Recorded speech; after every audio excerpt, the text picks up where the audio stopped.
you want to be a winner, not only have to understand how to win, but to understand how to consistently win. We're the freaking New York Jets, and we're built for this shit.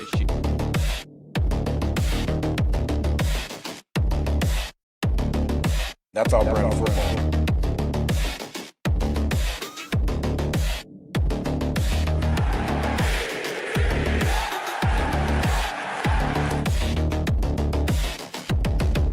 If you want to be a winner, not only have to understand how to win, but to understand how to consistently win.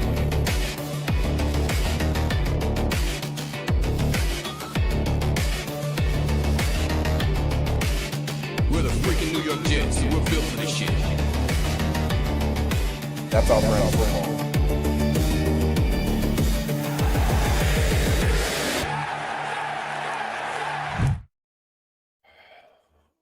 Good evening, Jets fans. I'm sorry. We deserve better than this. The effort's pathetic. The roster's pathetic. The head coach is pathetic. We're going to break it down. I'm going to give you my thoughts. You're going to hear me say a lot of things that you normally don't hear from Nick Shine on game day. Fucking Jets. Blitz BK, kick us off. We'll be right back. Ladies and gentlemen, it's your show tonight. Let's have a great time. This team sucks. Fuck them. Woody Johnson. Eat one, dude. It's got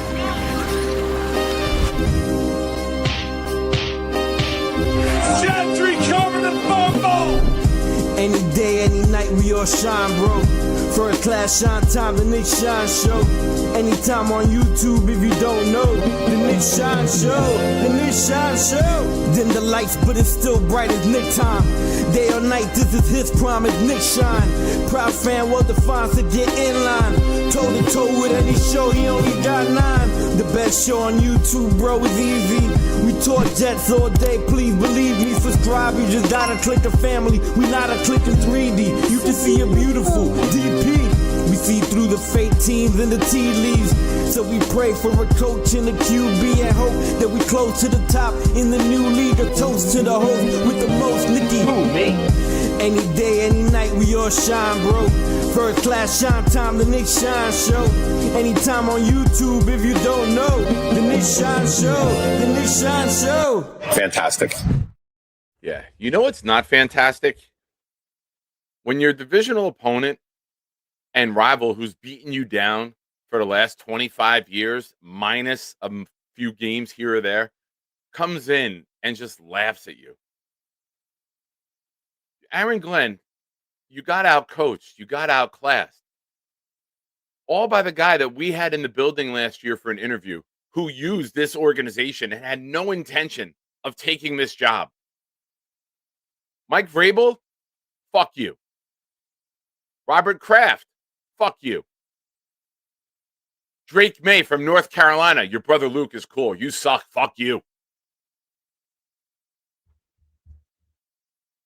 Aaron Glenn is a beloved former Jet player. And this is the reason why I never wanted somebody that I loved as a player to manage or coach my team. It's why I never wanted Don Mattingly to manage the Yankees, because you know that moment would come where you'd have to hate him. You know that moment would come where you knew he wasn't right for the job. You knew that moment would come where he wouldn't be the right guy for the job, and you'd have to admit to yourself he's not capable of doing it. Aaron Glenn, I'm there with you. You look over your head. You look like you say the right things. You're the preacher who's the biggest bullshitter in the world and then goes out and hangs out with hookers and does drugs Sunday afternoon. But you sell a good story Sunday morning in church. You're the politician that says everything right at the microphone. Then you're letting Somalians embezzle money in your state. You don't have the ability to make this team better. You've made it worse. I remember when we got rid of Aaron Rodgers, Jake Asman said, I smell 4 wins. Were you on drugs, Jake? How did you smell 4 wins? We're at 3. We're getting blown out. There's no fight. There's no competitive spirit. There's no energy. There's no talent. All of the talent pieces that we got, fuck you, Nate. All of the talent pieces that we got are role players. Mechie, Mitchell. Briggs is the only one who shows that he could be a starter. Brownlee, before he got injured, sure. Membu. Membu is the only guy with fight today. The only guy with fight. Jermaine Johnson made one play at the goal line. Other than that, this team took on your identity. A lot of talk and no action.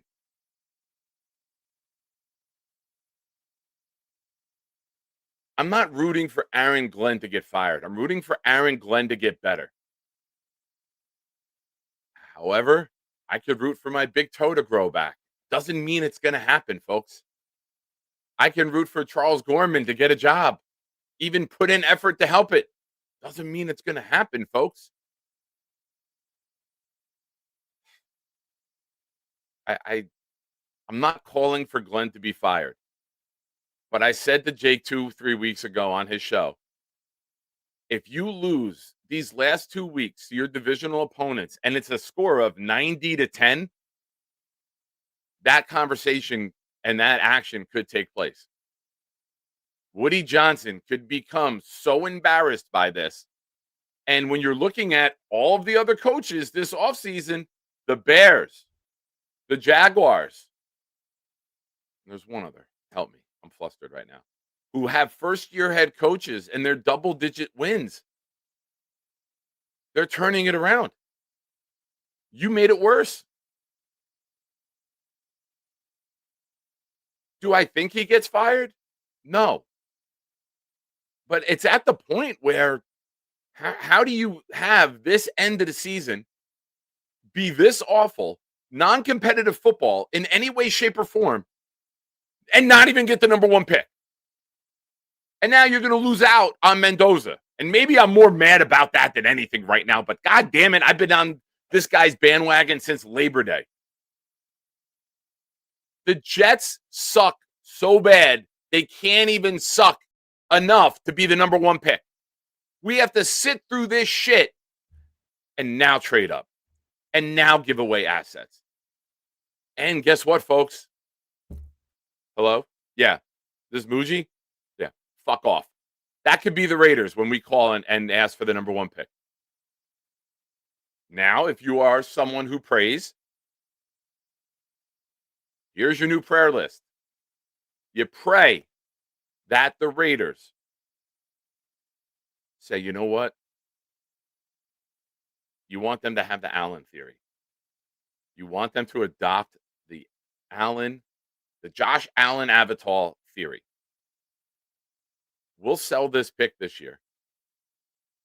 We'll allow a team to move up because we don't believe the quarterback this year is worth taking. We'd rather build our roster better and then go get the quarterback in 27. And we'll have picks to move up. That's what you have to hope the Raiders do. That's what you have to pray for. Now, we still have to wait 2 weeks.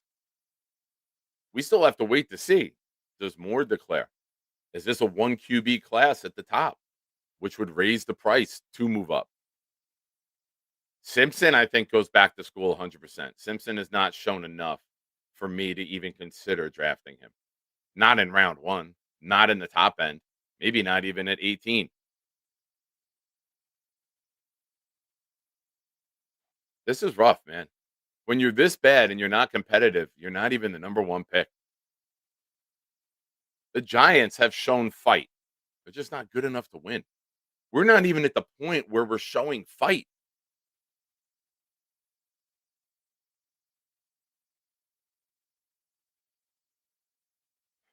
I want it to work out. Oh, here's another thing, and I hope Black Gypsy's watching.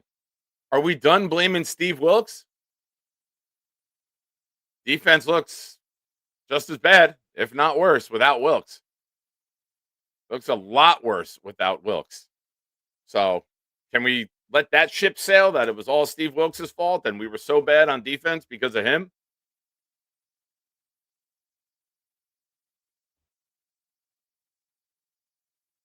Thank you, Gator. I got it. I'll have to get it uploaded in a bit. I don't. I'm very optimistic, and maybe this is a year of frustration coming out all at once. And I try not to do that, and I try not to be that. But where did we get better?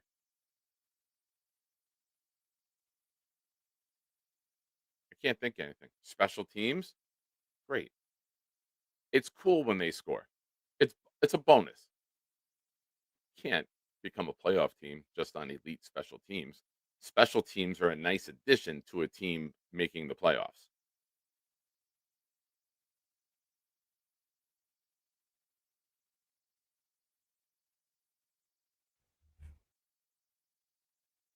Havmo, Karen Rogers throwing on Denzel Ward. Yes. Big fuck you to the Pittsburgh Steelers. You got what you deserved. Thank you. Now, Baltimore, go steal the division and knock Pittsburgh out of the playoffs. Let Aaron Rodgers' end of his career be a choke job.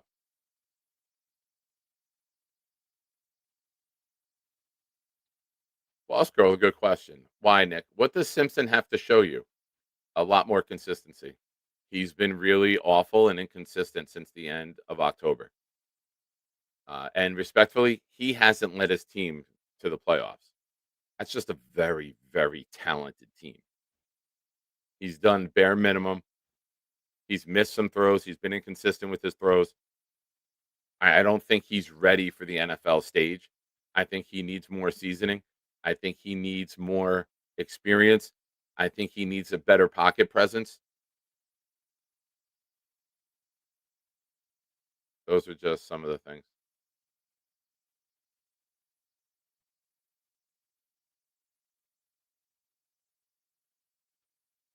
Bigfoot Mike, welcome.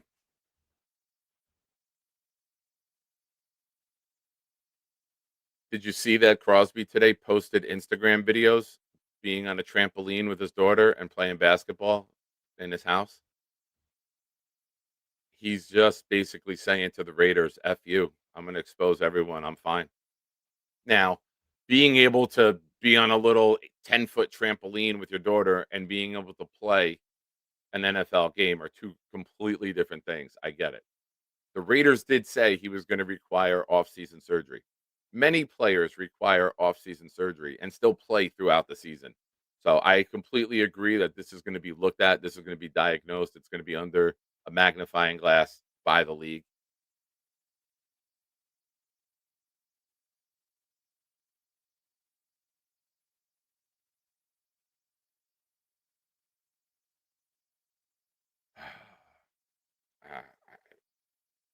Maybe, maybe. I don't have my hopes up for this one. I don't look at the Cowboys, who are capable of scoring, and thinking that the Giants can hang with them. But at this point, everything's about Jackson Dart getting better. And if you want to build momentum going into next year, sure, go win.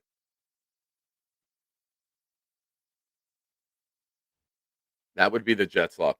We get to number 2, and only one quarterback declares, and the Raiders take him. And they don't move off the pick. That means we went through all of this, and we don't even get a quarterback.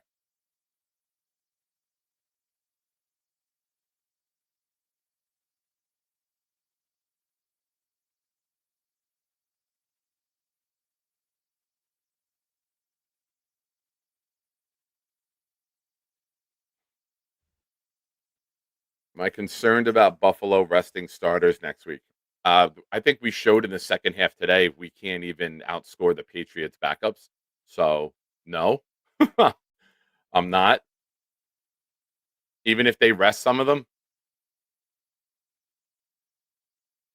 and they've lost the division today because Josh Allen is not an accurate quarterback and missed a wide open receiver on a 2-point conversion. So F him too.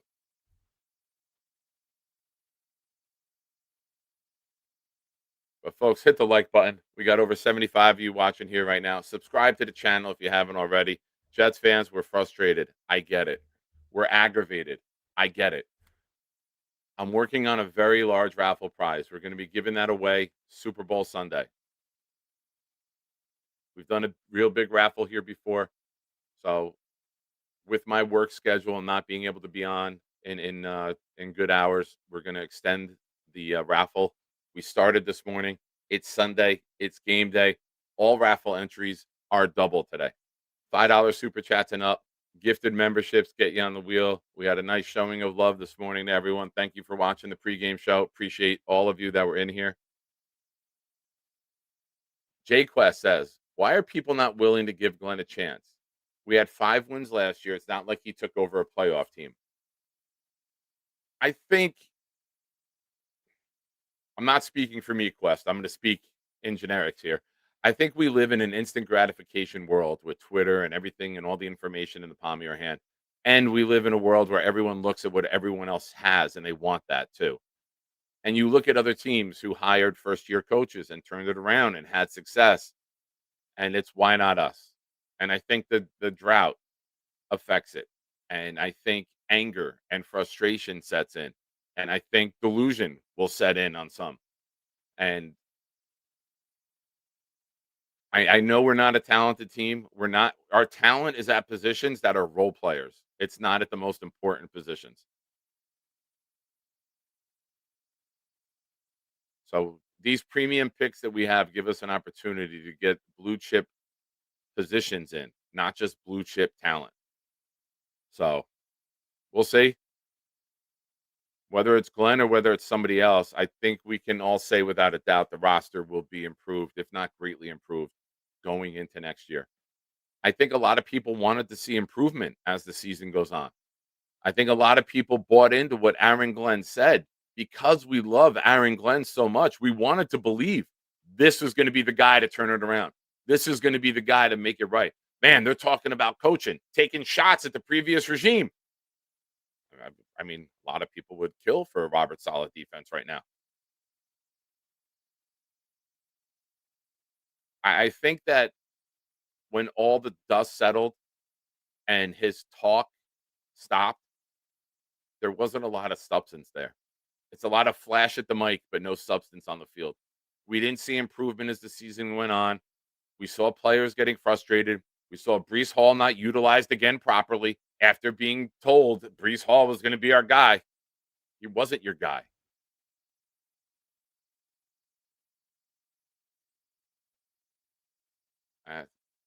I think he blew a lot of smoke up people's ass. And I think that we live in a world where as soon as people believe in something and it doesn't work out, they shit on it instantly.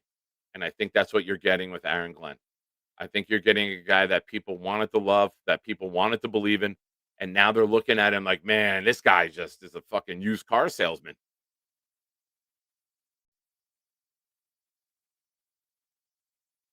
Last year was 5-12.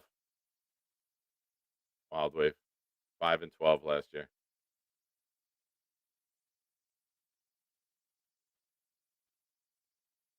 Big fella with the super chat. I predict Breece will be put on IR. Hooker will start, and we will complete the tank. Then half the roster will be gone by next season. Yeah, we did that this morning. We went through the roster of people who will be here. Special teams, Williams, Hennessy, McNamara. Defensively, Jermaine Johnson, Briggs, Will McDonald has a question mark. Sherwood, under contract, has a question mark. AZ Thomas, Brownlee, Stevens, Moore, Stiggers. You hope Stiggers doesn't have the Irv Charles, right? The Irv Charles injury last year was an injury in the last week or two of the season, and he missed all of this year. You hope that's not the case for Stiggers. Really out of his element playing cornerback against Stephon Diggs at certain times today, but a very elite special teamer. He was on the verge of becoming that. You hope he doesn't miss the whole 26 season. That would be a shame for him. When you look at offense, Membu, Titman, Myers, Olu. And you got Davis and Allen. You got Mitchell Mechie Wilson, Arian Smith with a sighting from him today. And then you got Taylor and Ruckert. So we got 3 special teamers, 9 defensive men, 12. We got 24 guys that you could look at this roster and say are locked in for next year. Breece Hall, you hope it's not a serious injury. Isaiah Davis, concussion on a kick return. Nice tackle. He could be out. This team is only going to get worse with talent that we're putting on the field next week. And you got to beware. Just like Charles Gorman was last night when Nate sent him the pictures from the strip club, you got to beware of the Woody's going to Woody. Woody Johnson gets embarrassed. Woody Johnson makes irrational decisions. And don't forget, Glenn and Muji came in together. Muji didn't hire Glenn. It's not his call to fire Glenn. I think it would come from the Johnsons. I think he would consult Muji, but I think the final say comes down to the Johnsons right now because they were kind of brought in as a tandem. They were brought in together, even with some people calling Muji the sidekick, that it's Glenn's show to run. Well, the show is shit. Tom Brady, 7-ring, says Hall over 1,400 yards. Bring him back. Great running back. Well, you got to look at how he's going to. Does he need a knee surgery? He got hurt today. He limped off the field. Don't know. I was in favor of riding Breece till the wheels fell off this year. If they didn't fall off, you tag him. You retain his rights. You try to sign him. You go from there. But if there's a surgery needed, I'm not going to give him the franchise tag coming off of another knee surgery. So I think it's to be determined what happens with Breece Hall. I think the severity of this injury is also very important.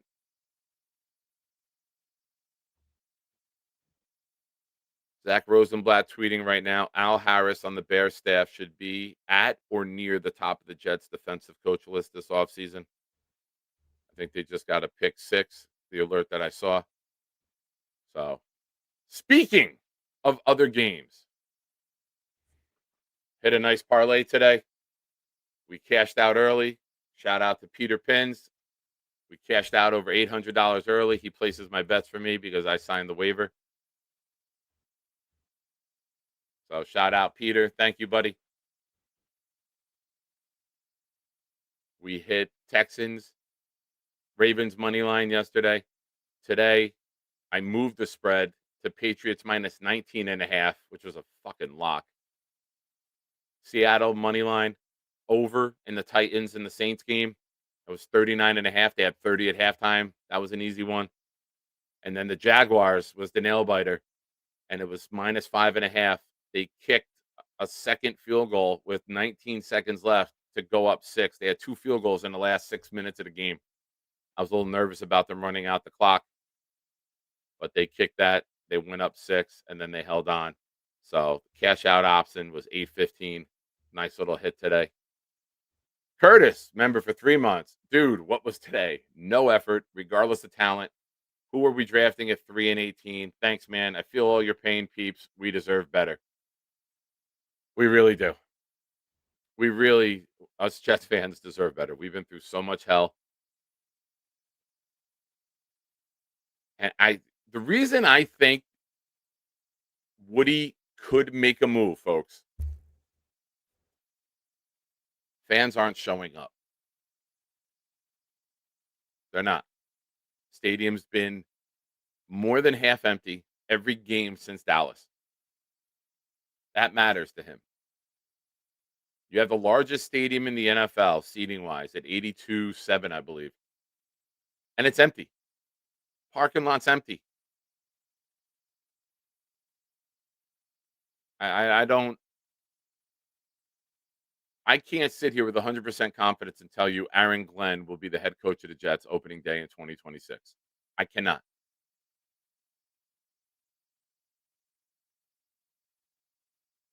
I'll tell you right now. I did this morning. General manager for 2027. I say 90% Muji's still here. I would say 10% Aaron Glenn still here.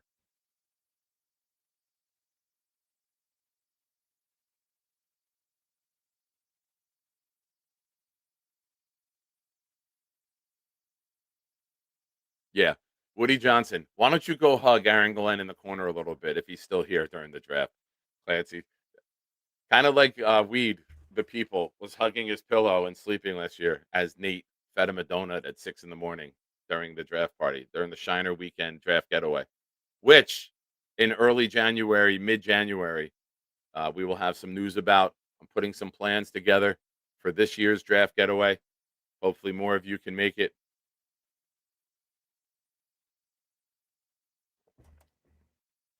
Kicking some ideas around now with some of the Nick Shine Show Brain Trust. Get some feedback on where to go, what to do.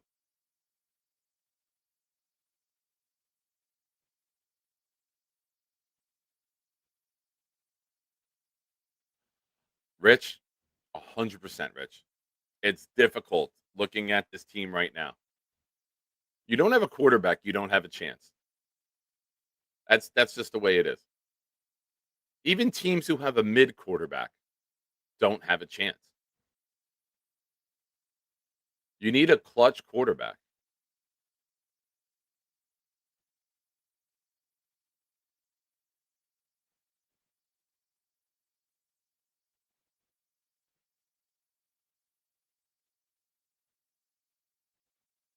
And just to reiterate, I do not want Glenn to get fired. I can see Woody Johnson making the move. I want Glenn to succeed. I want a former Jet player to be great as our head coach. I want him to get multiple contracts. I want him to be here for the next 15 years till he decides to retire. I want the Belichick 20 years. I want the Andy Reid, Harbaugh, McVay, Shanahan. I want those epic runs where it's a no-brainer that we have one of the best coaches in football. I just don't believe it right now. I can't look at what Aaron Glenn has done this season and say to you guys with any bit of conviction, he's the right guy for the job.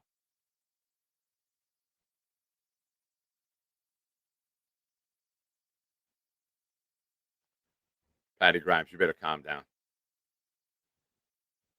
You better calm your freaky down, young man. How long did it take Vrabel, Ben Johnson, Liam Cohen?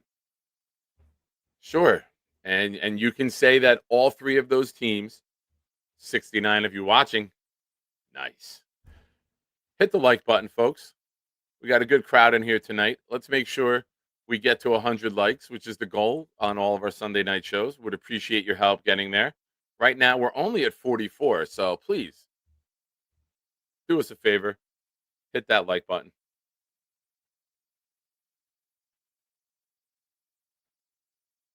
But all three of those teams had a young quarterback in place.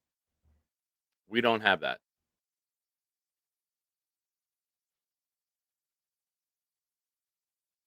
It's too important.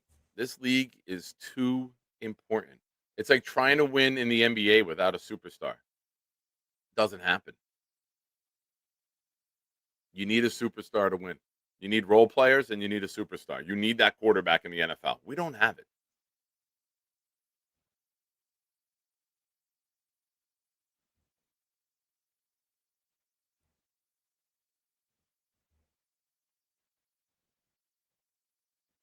Folks, I appreciate all of you for being here. I know we're all frustrated. We're all angry. We're all at a point where we've had enough of losing.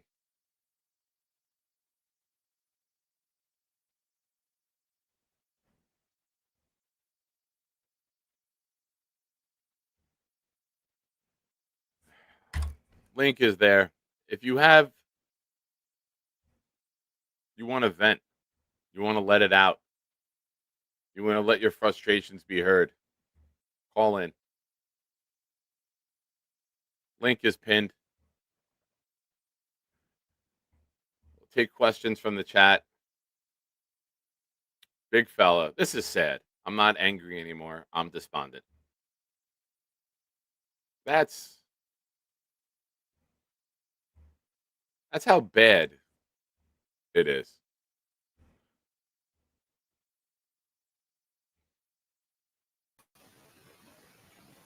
Can you guys hear me? Hi, Max. What's up? Let's talk about the Jets today. So that was an absolute embarrassment of a game today. Let's say hello to one another first. Hi, Max. What's up, Nick Shine? How you doing? Can you guys hear me? I'm good. Let's Go talk ahead, about the Jets today. Oh my God, it was an embarrassment of a game today. Aaron Glenn needs to be fired, honestly. How are we going to no-show against the Patriots? Aaron Glenn says we're not the same old Jets. He's right. Joke. Absolute joke. This franchise continues to sink to new lows. Just when you think it can't get any worse, Jets are away. Hold my beer. They lost an embarrassing game to the Patriots game today. We don't talk about beer on this channel. I've been sober almost 3 years. It was an absolute embarrassment of a game. We don't talk about beer on this channel. My bad. I've been sober almost 3 years. Show some respect, young man. I was just saying, like, the Jets can't get any worse. It was terrible. It was terrible today, honestly. Our defense was a total shit show. Sorry for the language. Our defense was a total shit show today. We curse. Sherwood is the worst Mike linebacker in the National Football League. He's terrible, honestly. And honestly, Aaron Glenn needs to be fired after this game. Like, how do you have, like, the last couple weeks, you had 4 blowouts. Our point differential is worse than the NFL in December. Worst Jets team I've seen. You know what's crazy? We still have 0 interceptions throughout the entire season. That's total levels of ineptitude from this defense. How do we still have 0 interceptions, honestly? Aaron Glenn needs to be fired, honestly. What's your thoughts on that, Nick? Do you think Aaron Glenn should be fired? Because I think he should. I'm still trying to get over the beer comment.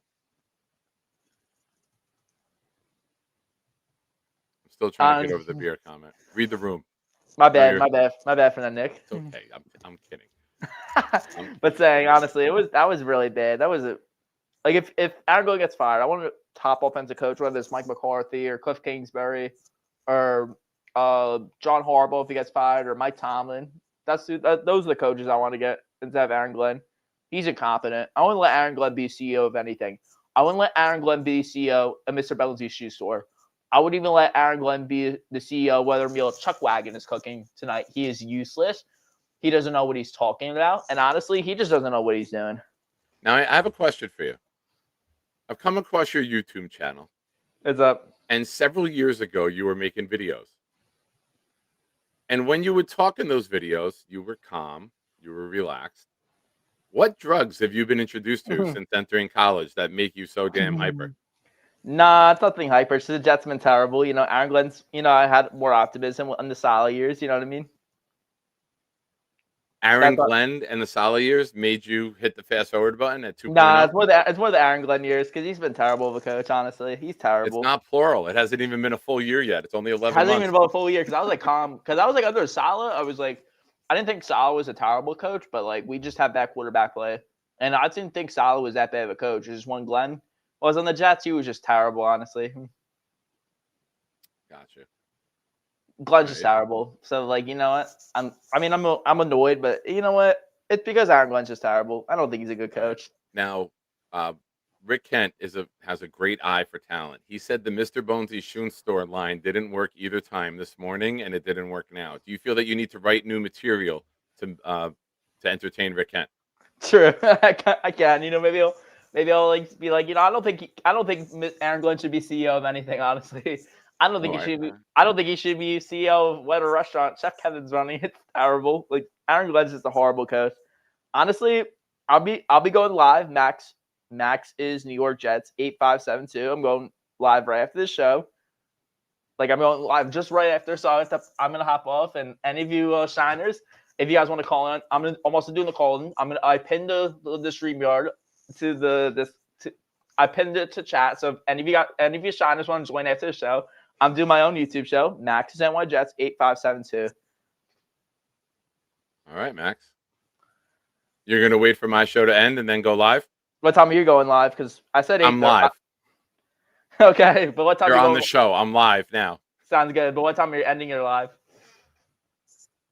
Usually do 2 hours on a Sunday. Sounds good. So maybe I'll be on for maybe like an hour. So maybe like if some shiners want to join, I'll definitely get some You're trying to shiners. steal my crowd now? You won't even wait for my show to end? You're trying to steal my crowd? I'm not trying to steal your crowd. But come on. All We'll right, get Max. We'll get some Don't you have shiners. homework to do? Nah, I'm on winter break. Honestly. All right. Have a good show. All right. When I go live, I'll message you on Instagram when I go live, okay? Sounds good. All right. Have a good night, Max. Sounds good. Everyone in the chat, stay alert for when I go live. I'm not going to tell you when. I'm going to go, I'm going to jump out of nowhere and surprise you.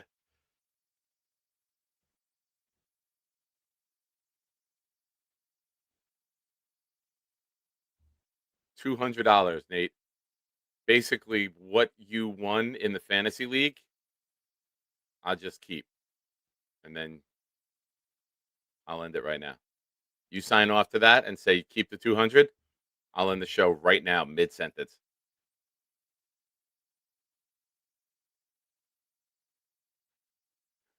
Rick, I really hope that he goes and tries to rewrite different jokes.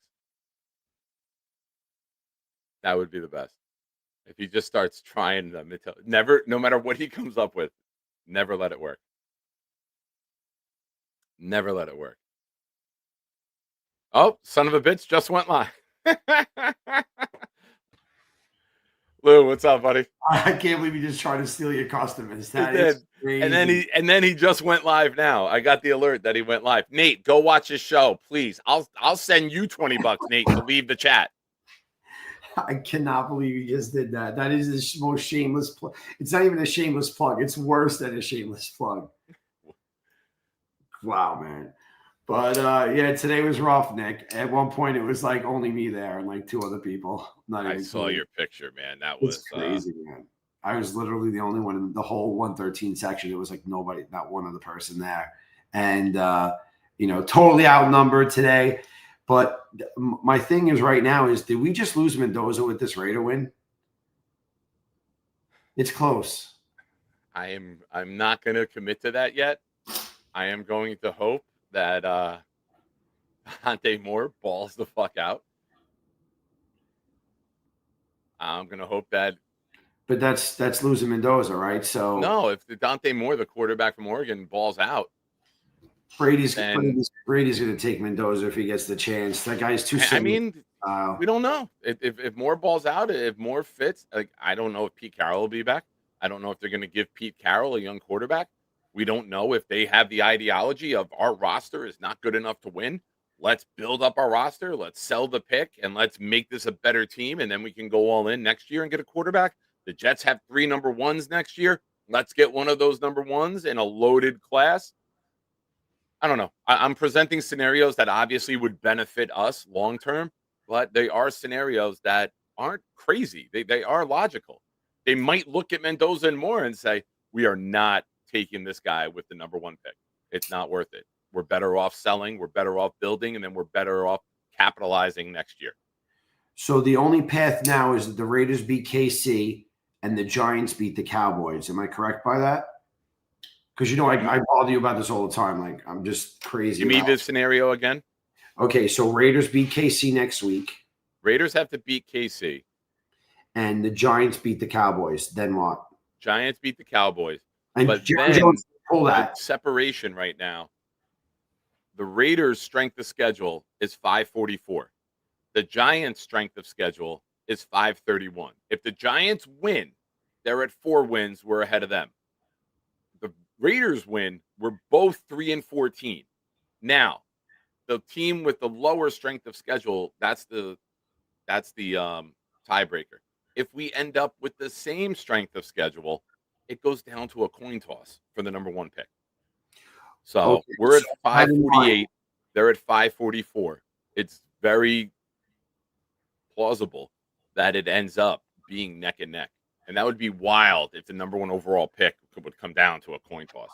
So what would be better for us? Do we need the Giants to win next week? Am I hearing you correct? Yeah, Giants are at 531.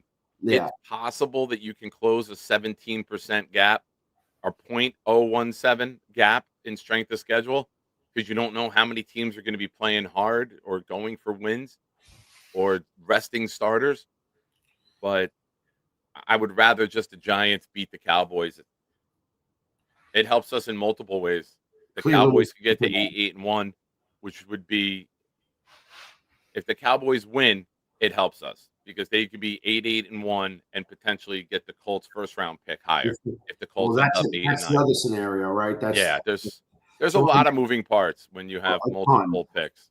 Cleveland today, unbelievable win. I was going crazy last night, hoping that Baltimore would lose so that they would sit some people. And then Cleveland comes in and just beats the shit out of them without even just straight up, right? So that was great. But, today watching the team, like, I don't even think this is a rebuild anymore. This is like they need a completely new team. Like, who's going to want to really come here? If you're a free agent, do you say, hey, I want you, besides the money, because other teams will pay money, right? So do you say you want to come play for this organization? How bad it is with the coaching not being, this is bad. This is like beyond bad.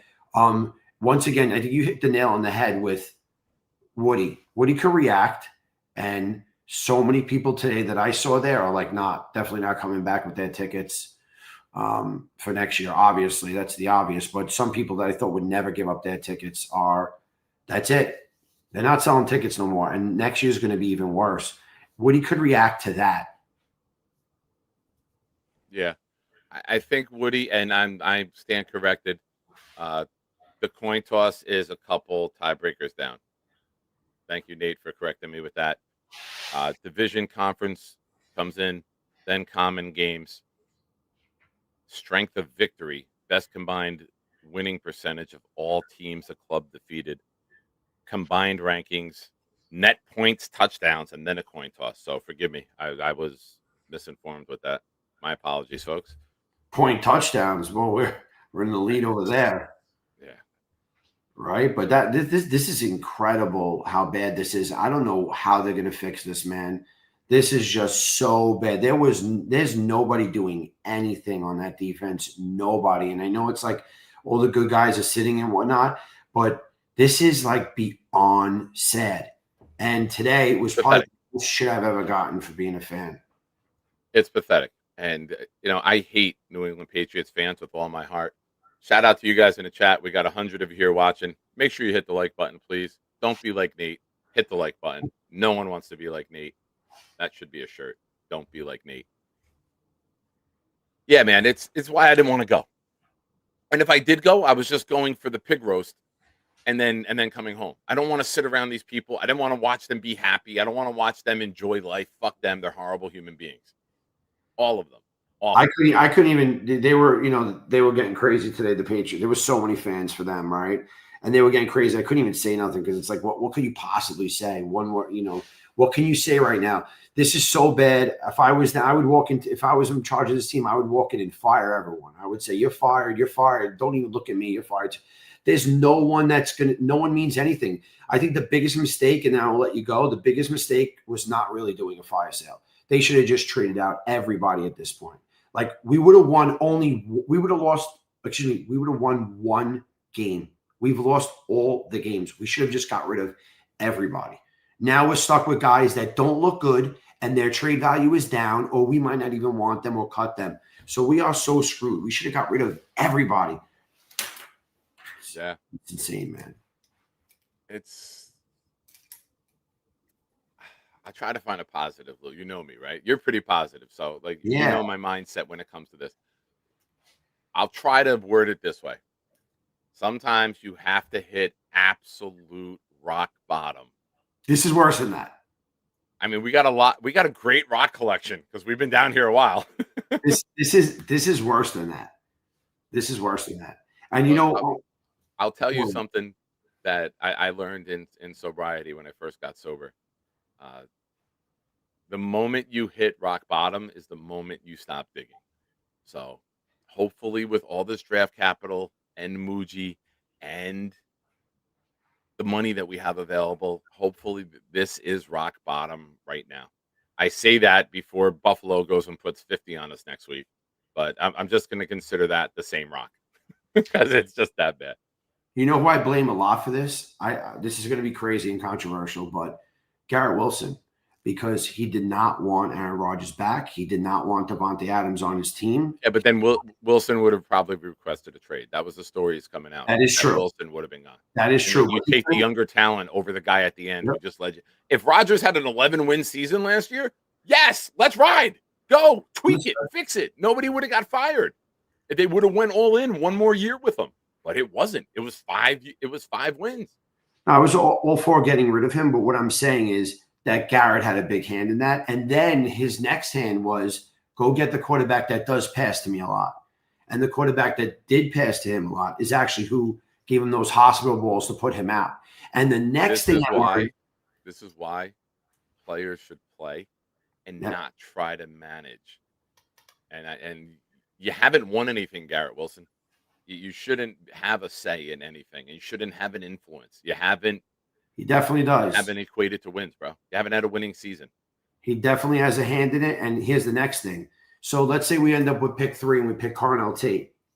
You think Garrett's really going to want Carnell Tate on that team? Yes, because it'll take pressure off of him and open him up. Yeah, but it also could take away his shine. It could also take away his shine. Why? If you have 2 elite wide receivers, you have to. You have to have 2 great wide receivers nowadays. It's too easy to bracket one guy when you have Mitchell and Mechie and Lazard and Josh Reynolds. Yeah, I absolutely 100% think that Garrett Wilson I think Garrett Wilson's a number 2.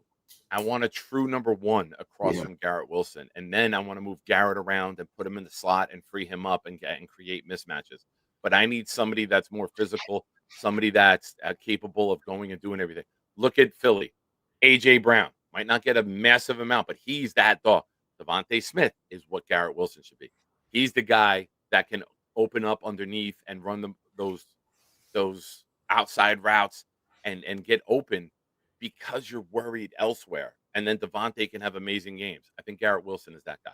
I hope so. I just seen him pass some comments that like our receiver room is good, right? We're good with this. So I don't know. We'll see what happens, but I think we just lost Mendoza tonight. I hope there's a way. I'm just sick about it, to be honest. I'm going to lose sleep over this one because I really wanted him. And if Dante Moore doesn't come in the draft, then what do we do, right? If Ty doesn't come in, now what? But I do like the quarterback from Green Bay, just as like a big bridge. That guy would be incredible. I think his price probably went crazy last night, but he's really good, man. He really is. He played a really good game. Hopefully that injury's not bad, but he looked really, really good. And I was watching a Green Bay chat like this because I couldn't get it in Atlantic City, the game. And there's half that chat was screaming that they'd rather have him than love him. And this is Green Bay fans, not me. But they love him in Green Bay.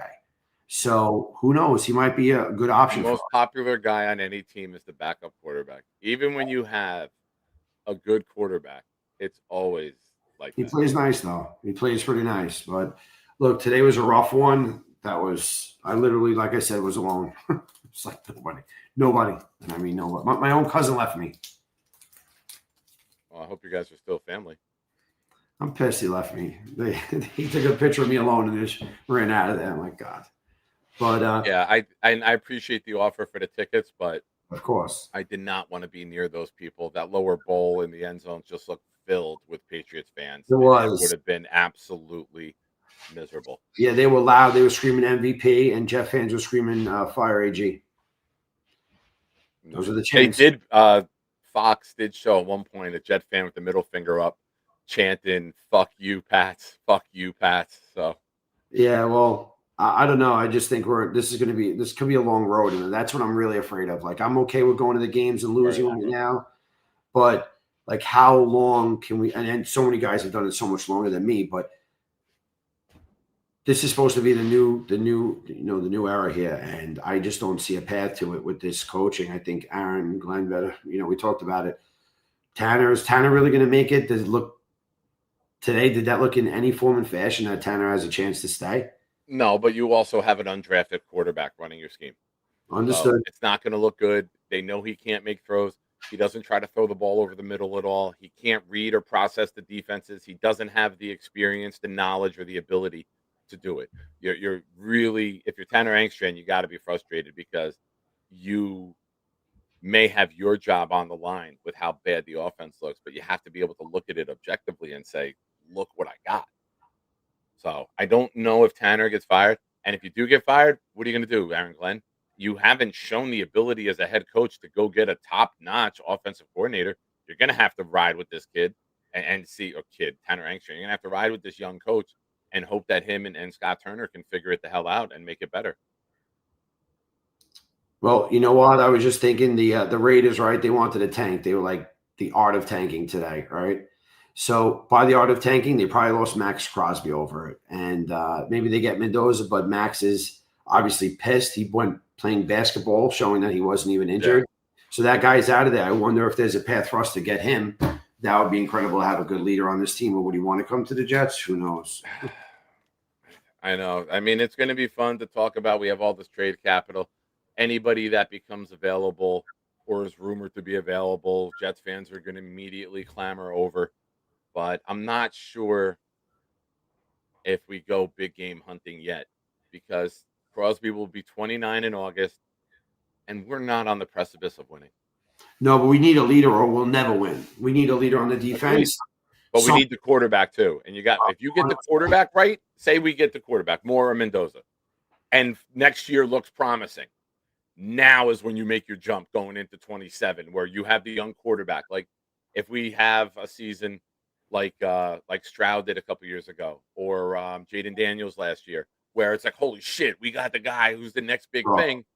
Then you go and you make your trades, you go get your proven veterans to come in to help that team win. But I don't think we're there, and I don't think we do that at all. Well, if Dante doesn't come in, then we don't take Ty early because other teams may just want to take him early. I mean, they really got to get this right. They got to get this right because they miscalculate this. We're going to end up with no rookie quarterback, which we definitely need somebody. And they got to get it right, man. This is dangerous waters right now if Dante doesn't come in. If he comes in, then we could just trade with the Giants, right? We'll trade with the Giants up to 2. That shouldn't be that impossible. But if we have 3, if we have 2, wow. Don't forget, every single one of these quarterbacks, including Mendoza, can go back to school. Of course. Every single one of them. So it might that's why the next 2.5 weeks are very important. If Simpson, Moore are just on fire, they're going to capitalize on that and they're going to get out. If they look questionable, you can make money and stay in school. You don't have to go declare for the draft. You don't have to go say, holy shit, what if I go to the Jets? And that's going to be a serious conversation that people have. So, wow, man, this is crazy, man. This is really crazy. I don't know how long it's going to take, but yeah, have a great night, everyone. You too, buddy. I got to call you. I got to talk to you about something. I'll call you soon. I'll call you sometime this week. Anytime, brother. All right, pal. Be good, man. Yeah, folks, there's more questions than answers after another season of Jets football, and I think that's what we're all frustrated by. When we hired the new coach, we thought we had things that would look good. We thought we had things that would start to turn. We thought by this time, all right, we got questions at quarterback, but this got better. That got better. The defense is starting to come together. 16 games in, they got an interception. No? Nothing? Simpson gets hurt today. You hope that's not serious. That's a guy that I would have been okay with. Now that opens up the window of possibly AVT. Maybe you make him a cheap offer. You don't let him hit the market. Maybe you lock him up instead of Simpson. I don't know. There's so many questions with this team. The next couple months, it's going to be big story after big story. But folks, hit the like button. Subscribe to the channel if you have not already. We got a big crowd in here tonight. I appreciate all of you for taking time to watch the program. We do have a raffle going on. Prize to be determined, but I promise you it will be a big one. $5 super chats and up. Gifted memberships. Get you on the wheel. It's Sunday. All raffle entries are doubled. Join the people who contributed to the channel this morning and get your name on the wheel. It's a great thing to be a part of. And it's even greater when you get that victory. Next up, we got Swamp Ranger. What's up, bro? What's going on, man? How you doing? I want to put that bench press on my throat. That's what I want to do. I would lean back and just let it compress slowly and crack. Yeah, right. Yeah, right. I don't blame you, man, dude. I think the hiring of Aaron Glenn just set our franchise back another 4 years because I'm gonna take a minute to explain what I mean. There's two outcomes to this season, right? I think we all understand that option A, right? Glenn stays for 2026. I think we're delaying the inevitable. That Raiders loss today pretty much sealed the deal for Mendoza to go to the Raiders. Tom Brady, he looks like a Tom Brady 2.0, man. So that's out of the question. Now, Dante Moore, this kid. Wow, that sucks because I hope Mendoza's wife doesn't end up being a whore too. Yeah, yeah. He'll find himself a smoke show out there. Yeah, with his geeky personality, he'll go to his first titty bar and he'll be set. But no, and then let's say Moore lights it up, dude. And we're like, oh my God, Moore. This guy, right? We all don't want him to start. So what are we gonna do? Bring in a bridge. Malik Willis, yeah, dude, he puts up numbers. He doesn't win shit. You know what I mean? Like, I don't like. But that's I what a don't hear bridge is, this, though, right? A bridge is a guy that you're not expecting to win with. It's a guy that you kind of hold the fort, and you can play some respectable football, but he's got limitations. That's a bridge. Yeah. How Your long bridges is are Brissett, Mariota, Willis, right? Mac Jones, but not for the Jets, just names that are out there. Right. Those are your bridges. Tyrod Taylor, no, not at this point. I have no problem with Taylor taking a $5 million deal, staying on, and being a mentor, and then not being active some weeks, but being in the room to help teach and mold and mentor a young quarterback. But I need better play from a potential backup. Right. But, the fan base is already at Glenn's throat, right? So let's say we I don't know, make a deal for Jacoby Brissett because he's under contract from my understanding. Like we bring in one of these, retread bridge guys and we start the season 0-5 again. You know what I mean? And then the call for this rookie are, we need this guy to come in. Yeah. And then he's struggling because we do not have the infrastructure for this kid to be successful, right? Now, I like you just said with the last caller and between, we got some time for AG's going to have to make some moves. I don't know. I think it's going to be a complete and utter disaster keeping Glenn, and then the other option is firing him, right? What's like, Mike McCarthy, Kif Kingsbury, whatever the hell his name is, like all these guys, right? Why would they want to come here? The Raiders' job is open. They have the number 1 overall pick. That's way more attractive, right? Why would I want to go work? You can look at us and say there's negatives of coming to New York. You got an owner that most people hate. You have the market, which most people hate, but you have the draft capital. You have the money to build a team. Now, ego is a very big part of coaches. And there are people who will say, I want to be the guy to turn that one around. There are people that will say that. Now, that might not be your top tier, upper echelon of. That's your Aaron Glenn's. That's the downfall. The guy who wants to take on New York might be a bit of a fucking lunatic. Yeah, man. And like, to be real, no serious coaches. Like, you could have 6 first-round picks. And I would look at it and be like, dude, I don't want to work for Woody Johnson. He just fired a legend of that franchise after one bum season where they shipped off their roster and basically tried to accumulate enough assets to rebuild it and then got canned.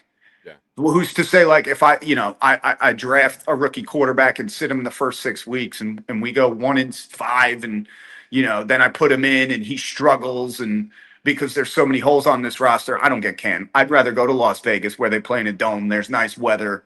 I can take a Mendoza. I can take Moore, whoever I want. And then, or other destinations, Tennessee, right? Cam Ward looks pretty damn good now, and he ain't got, excuse my French, but he ain't got shit around him, dude. Oh, you can curse. You know what I mean? There's the Giants. They got some studs on that defense, man. They just need a coach and, some pieces on the offense and they'll be back in the contention because that division ain't that good. There's other options. So I just think the hire of Glenn, dude, here's the issue though. if you're making the change, right? You already made the change. We're going to need a defensive coordinator. If you move on from Angstrand as well, how many proven guys are going to come take a chance on what could be a lame duck head coach? That's why you might have to just ride out with Angstrand, because if you bring someone else in, you're bringing in a first-time coordinator, because no proven guy is going to say, yeah, let me go sign a multiple-year deal to coach. And then if it's bad, I'm fucked. So there's so many layers to it, man. And I don't want Aaron Glenn. I don't think Aaron Glenn has the pedigree to deserve to fire multiple coordinators after 1 year. I think that's just you getting fired. If you walk in and say, I want to make a move on offense, no. We're making a move on you. You're gone. Like you're not good enough to get to change the coaching staff. These are guys you brought in. These are guys you interviewed. These are guys you said could do it. And everyone failed under you except Banjo. I'd rather Banjo just go be fucking head coach, because he looks like a goddamn proven leader. Exactly. And like Jim Harbaugh, wasn't he a special teams guy? Was. You know what I mean? So like, and if you're going to be the CEO type, like, I'd rather be on the special teams. You know what I mean? But I just got two more quick points, man. I don't want to hold up together bowlers. Except I totally lost my train of thought. But yeah, I just the last time I called your show, man. I don't remember what week it was. We were 0 whatever at that point, 0-5, 0-6. Oh, it's only 7 weeks to choose from, so it's like a basically 2-month window. Yeah, right. Dude, I don't even think we've hit rock bottom yet, and that's the sad part. Like I could see it being like way worse, man. I could see us doing something stupid, like with Glenn's decision making. Hiring Glenn tomorrow morning? Would that be? I wouldn't say that that's stupid, but what I would say is stupid is doing something completely unnecessary in the draft or before the draft, like trading for. What scares me is Lamar Jackson, because Glenn has expressed he wants a mobile quarterback. Dude, that guy looks shot, man. That Ravens team looked infinitely better without him on the field. Because it's like, hey, man, we got like one of the beast mode running backs in the NFL. Just give him the ball. I don't know, man. And then, it's sad, dude. But the Justin Fields, I know Glenn has the reins, dude, but I think that might have been like Woody had a tiny bit of say in that. If you remember what he said, Woody was interviewed, and the guy, he sounds like an asshole every time he speaks, but he said something like, I wanted to draft him over Zach or something like that. Do you remember that? I don't remember that. I know Woody said so much stupid shit that gets clipped. Yeah, like look it up. He made a comment about like we should have drafted Justin over Zach that year. Something along the lines of that. Yeah, I remember something like I don't remember the exact quote to add to your comment, but I do remember some of it.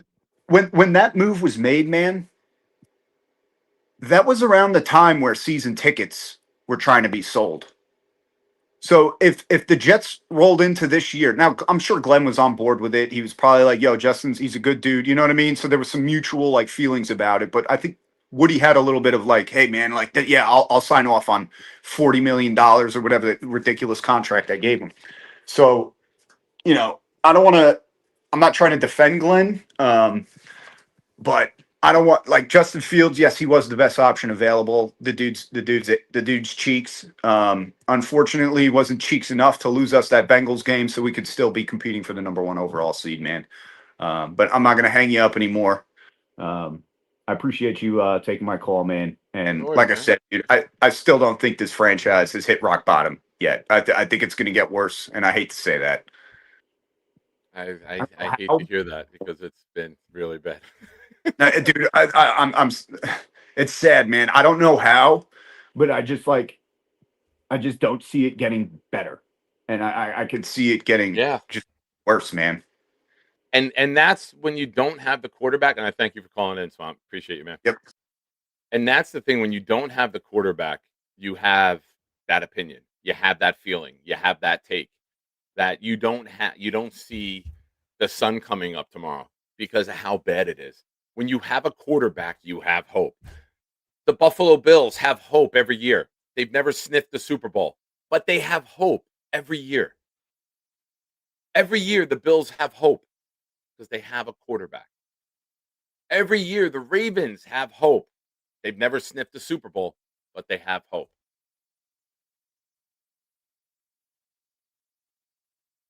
It's not slander when it's true, Jay. We got 127 of you watching right now. Appreciate you being here. Hit the like button on the Nick Shine Show. Subscribe to the channel if you haven't already, please. We're trying to make 2,000 by the Super Bowl. The Super Bowl will also be the day of our next raffle. $5 super chats, gifted memberships, get you on the wheel. It's a Sunday, so raffle entries are doubled. And listen, you got to listen to the big fella. Big fella says hit the like. Do it. Do it. Jay, you want to know about Lamar? Lamar is a guy who may be past his prime. His best attribute is his athleticism. And the beating he's taking over the years, he's not at his peak anymore athletically. He's still very athletic, but he's not at his peak anymore. And I will say what I've said many times. In 2023, he won the MVP. They were the number 1 seed with the number 1 rushing attack, the number 1 scoring defense, the number 1 takeaway defense, the number 1 kicker in football, a Super Bowl winning head coach. And they couldn't win 1 playoff game. So stop with Lamar. It's not an option. I agree with Rick Kent.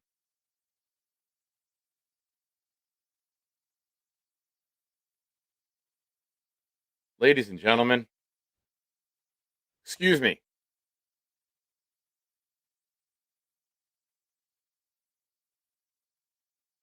I'm on a show, Charles. Is this important?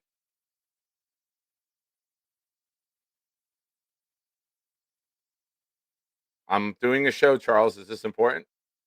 Are you on fire? Did you clean your apartment? Did you find the piece of gum from yesterday? All right. Charles, I'm on a show. I'm serious. It's like call into the show if you want to talk. Or if it's like serious, then talk to me here. But call the show if you got to. I do. I do have plans on New Year's Eve, yes.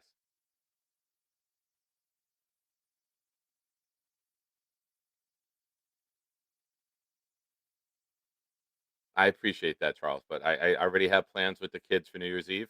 As much as I would love to bring the kids over, I do have plans. Can I get back to the show and you can maybe call in and we'll talk and we'll talk personal life when I'm not on the show? I love you, Chuck. Bye, buddy. All right. So far, we've had Mad Max come in and try to steal the chat. I appreciate all of you for staying here and not going over to Mad Max's show. You guys are the best. I hit the like button for all of you. And now I have Charles calling me, asking me if I have plans for New Year's Eve, if I wanted to bring the kids over to the apartment. Carly, I'm going to text Charles your number, and you will be his next call. We know you wouldn't go. Oh, excuse me, folks. Hold on. Hi, Knobcraft. Is this important? Are you on fire? For New Year's, I have plans. I'm going to Charles's apartment. I'll try my best. I'll see what I can do. You want to be my +1? All right. Bye. All right. I'm going to see if I can get Knobcraft an invitation to Charles's for New Year's, ladies and gentlemen. If we get 20 gifted memberships this show, I will release Charles Gorman's address and we will all show up to Charles Gorman's for New Year's. Charles mentioned if we'll have hors d'oeuvres. Yes, yes. Charles did not get into the menu yet, Tom, but I will do my best to find out what will be served. I'm hoping that we can microwave some pot pies and get wild. Jet 41 says, can we use the squatty potty? I think it did survive me standing on it. I think it just bent. It didn't completely break. Now, what would New Year's look like with Charles? If Charles getting ready to clean his apartment, it probably looked like this. Charles, what are you doing? What, yeah, you got to. Yo.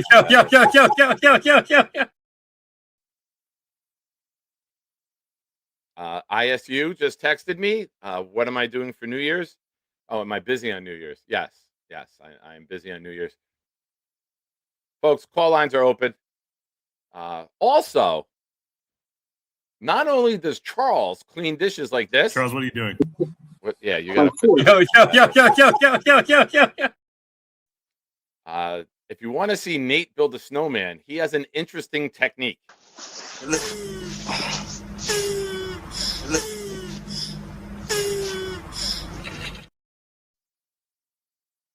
Very, very interesting. Oh, Charles has perfected that without a doubt. All right. We're going to add this up here. Rick Kent just texted me that he's on fire. Please help. Rick Kent, I am on my way. Addison, can you please get out there and help Rick Kent? I'm across country, but I will do my best to send services to Rick Kent to help him. All right, let's get this comment here. Copy text. All right, so here's what we got. For those of you interested in how can the New York Jets obtain the #1 pick next week and for the 2026 NFL Draft, we're going to present that to you right now, courtesy of the elite snowman building Nate, who was so kind to put this together and send it. Now, basically what we have here is we need the Bears to beat San Francisco, the Rams to beat Atlanta. Right now, the last I saw was 14-7 San Francisco, so that's not going our way right now. Then we need Chicago to beat Detroit. So we need Chicago to win out. We need Cleveland to upset Cincinnati next week. We need the Chargers to beat Denver. I don't like the probability of this right now in any way, shape, or form. We need the Giants to defeat Dallas. We need Tennessee to defeat Jacksonville. Yeah, this is not happening. And we need New England to beat Miami. That's the only probable one. And then Las Vegas wins, Jets lose. So that's where we're at. That puts us tied with Las Vegas with the strength of schedule. And the tiebreakers would then be head-to-head. We didn't play. The second one would be conference record. If they beat Kansas City, they are 3-9. We are 2-10 in the conference. So that would be the best scenario for the New York Jets to get to the #1 pick.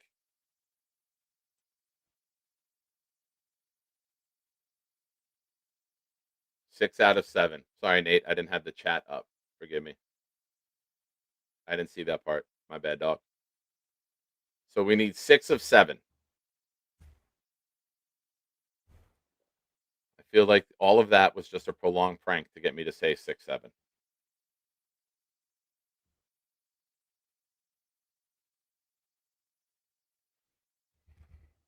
All right, folks.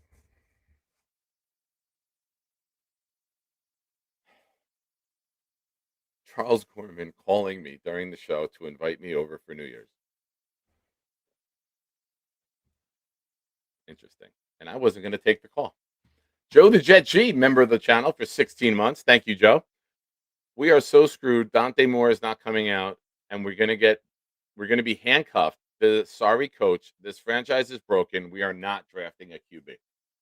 Well, let's have that discussion. What if the Jets do what Allen says they're going to do?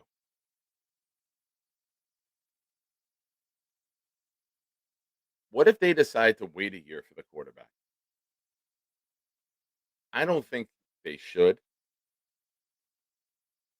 But now you get into the best player available conversation. I think everyone who looks at this team knows we need another wide receiver and we need help on the defensive side of the ball. So if we're picking third, we're going under the mindset that Mendoza's gone. Number 2, the Giants could take a wide receiver. They could take Tate or Tyson to team with Neighbors. Now,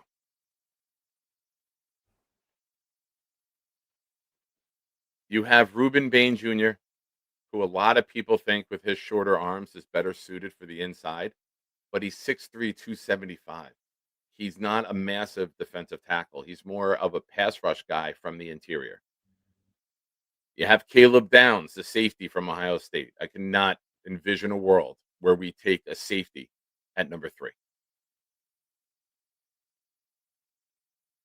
You have Keldrick Falk from Auburn, 6'6", 270 defensive end. You have Tyson or Tate. You have Arvell Reese from Ohio State. A lot of people compare him to a Micah Parsons or an Abdul Carter type.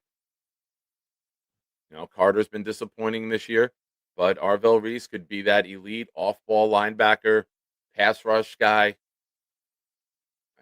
I think Jets fans would be very unhappy if we don't get a quarterback. However, if you end up at number 3, because it's very possible the Giants and the Raiders both lose next week, you might have to start looking at different scenarios. We'll know more about more once the college football season concludes, or once Oregon, their season concludes.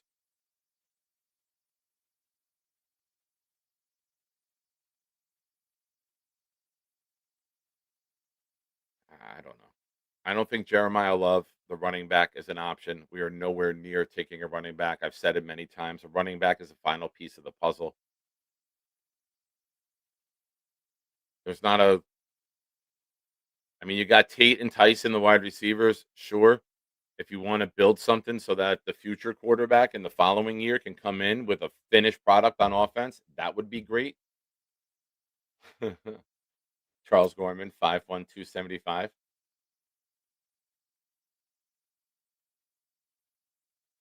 Yeah, that's the thing.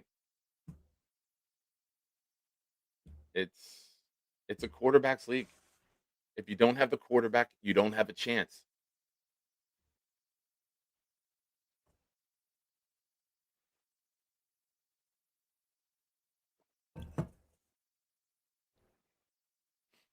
Rich Rye said, this is so bleak. It really is.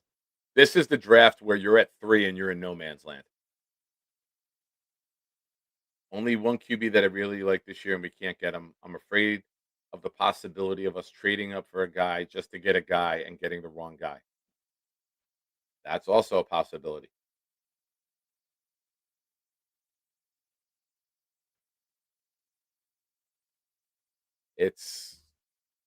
I've said this before. Being bad also comes with a little bit of good luck. And what I mean by that is some years you can have the number 1 pick and it's a Keely Smith. Other times you have the number 1 pick and it's a Joe Burrow. When you're bad is almost as important as being bad and getting that number 1 pick. And you see how bad the Jets are this year, and there's 2 teams worse than us. The Jets can't even get being awful right. It's horrible. This is hell. This is the definition of hell.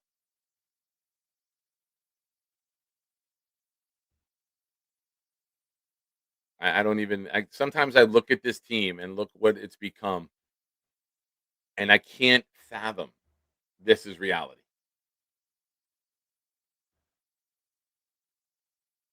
Gator, member of the channel for 1.5 years. Thank you, Gator. Too early to say. Does Mendoza suck in his bowl game? Do 3 QBs come out? 2, just 1. Jump over to @Gator Jets now for a live show, and we'll discuss. Nice. Well done, Gator.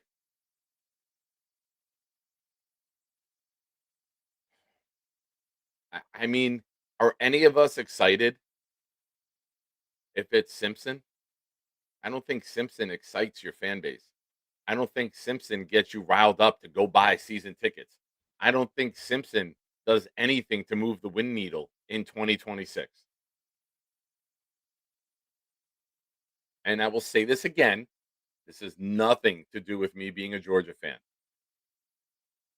If you're a Jet, you're a Jet. I don't care where you went to college. I want you to be your best. There's nothing to do with that.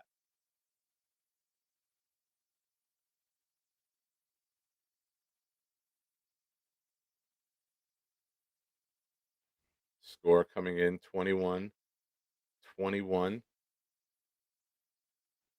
3 minutes into the second. Not 3 minutes left. 3 minutes into the second.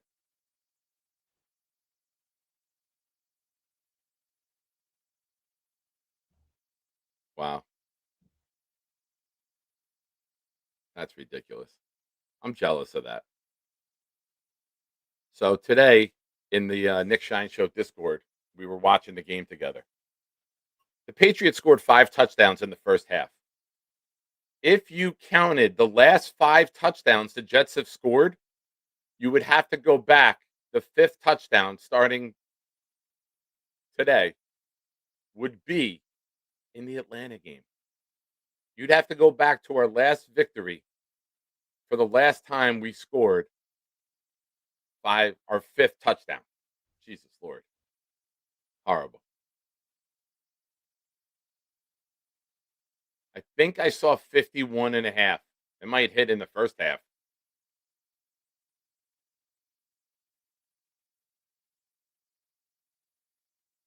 Too small. Can't draft them. Undraftable. Fuck him.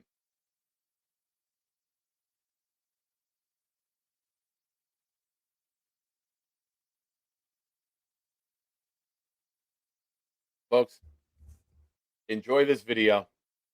We will be right back. Quick break here. Now, why, StreamYard? You suck with freezing, man. You really, really suck with freezing. All right. Can't play that. All right. I can't move the screen. I can't toggle at all. All right. Charles Gorman just called before. Here's I'm probably not going to play the whole video, but enjoy. Apologize for what? I am in my night. What? What the fuck are we talking about here? It broke my heart when you say Indianapolis. I was like, how could you go for that team? Why are you crying for me? I feel your presence like. My father's been a Jet fan since name it. See, now you're letting your dad down. How could you do that to your father? What I do with myself is my business. You know what makes fans great? Loyalty, I understand.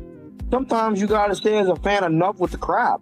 You gotta send a message to the players, the Whose organization. responsibility is it to send the message to the players, Charles? Is that your responsibility? Maybe the coaches. Yeah.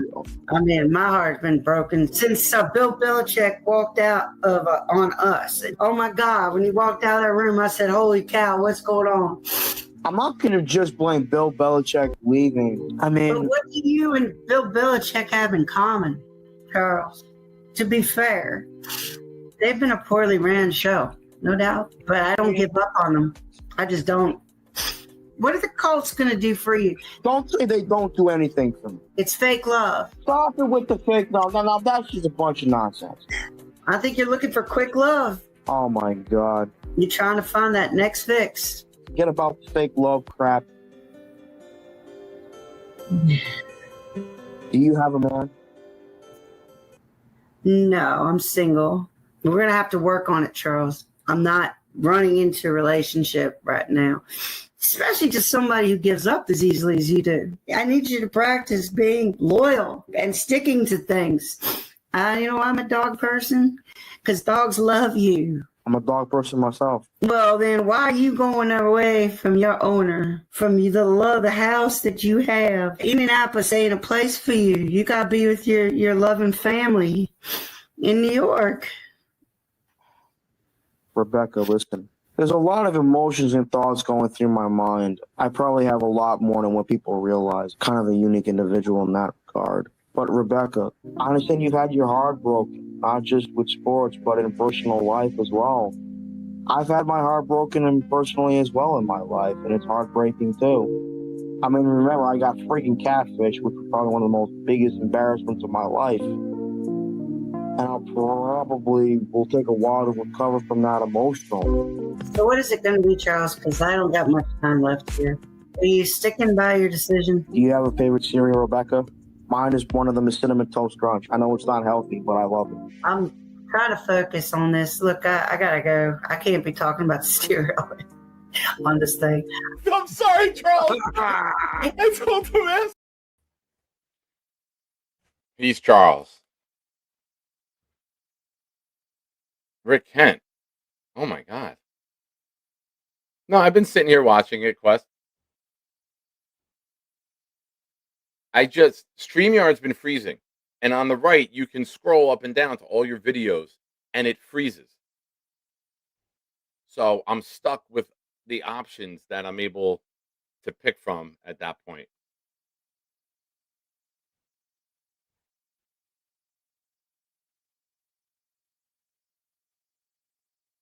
Can you guys hear me?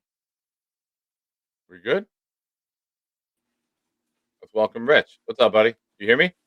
Hey, I can't hear anything. You got to leave. Leave. Come back. All right, let me hang up. I'll be- Look at that. Look at that. Charades champion of the world. Leave. Come back. That's what we call the loop-de-loop.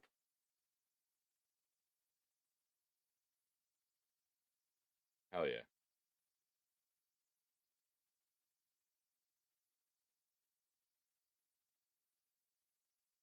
Let's welcome Rich back. We do better? Hey, Nick, sorry about that. No worries. And StreamYard sucks. Blame StreamYard. I blame StreamYard. Well, thank you for having me.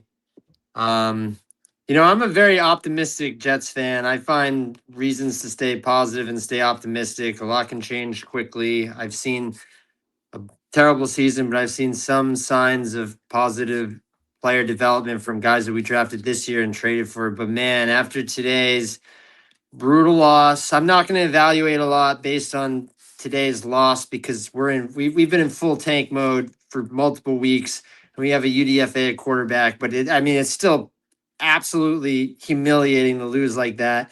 And the big concern I have a couple concerns. First of all, I'm afraid of losing the locker room because if you lose the locker room, I don't care who the coach is. I don't care how good the coach is. If you lose the locker room, you're screwed.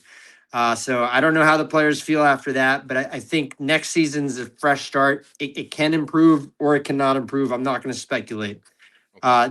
Number two that I'm concerned about, man, I don't know if Mendoza is going to be good, but I think he has the mentality, the mental processing, and he has good skill to throw an accurate pass. He has good pocket presence, it looks like. I think behind our offensive line, he could potentially succeed. I think he's going to get ruined in Vegas. And I think that just like you said, we're in no man's land. There's one quarterback that's ready to play right away, and we just positioned ourselves to not be able to get him, it looks like.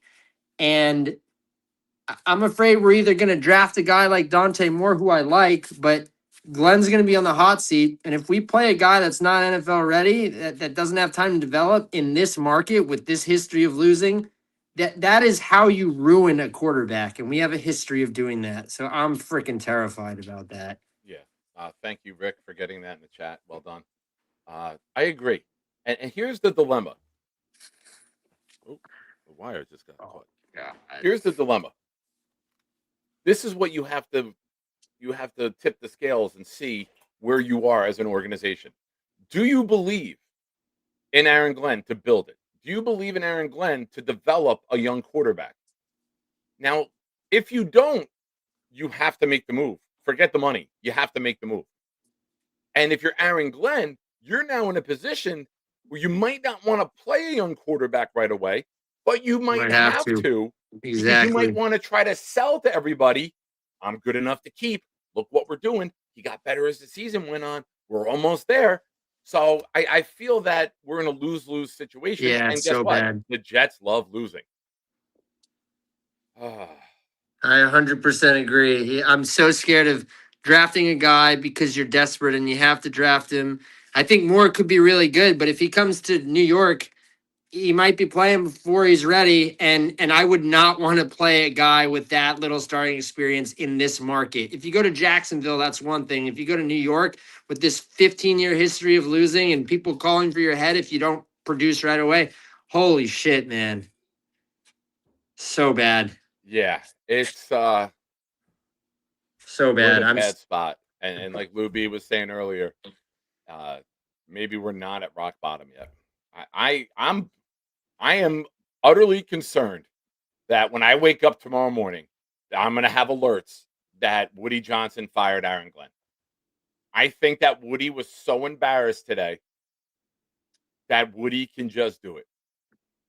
Yeah, it could happen. And honestly, I've defended Glenn, and I don't think it's the right move to fire him this soon. But if I'm being honest, the seat is so hot that if they keep him, having a lame duck head coach going into the draft and feeling desperation and needing to make a move to get a guy because he's going to get fired otherwise, that's a terrible. Even if he can become a good coach, and I'm not for firing him, but that's a really dangerous, scary position to be in.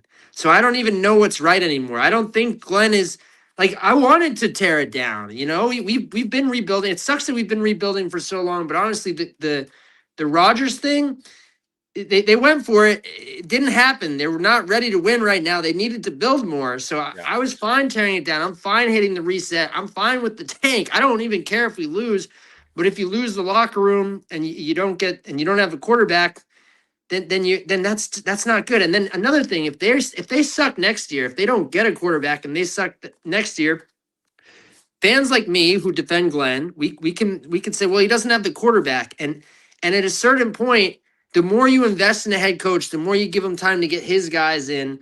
Yeah. You need time to build your thing, but if that guy's not the right guy, then the next guy comes in and they reset, and it's such a bad position to be in. That's all I wanted to say. It really is, man. Thanks. I appreciate you for calling in. Thanks for having me, Nick. No worries, man. We'll talk soon. Chance. Don't be a stranger. Yeah. Here's the problem.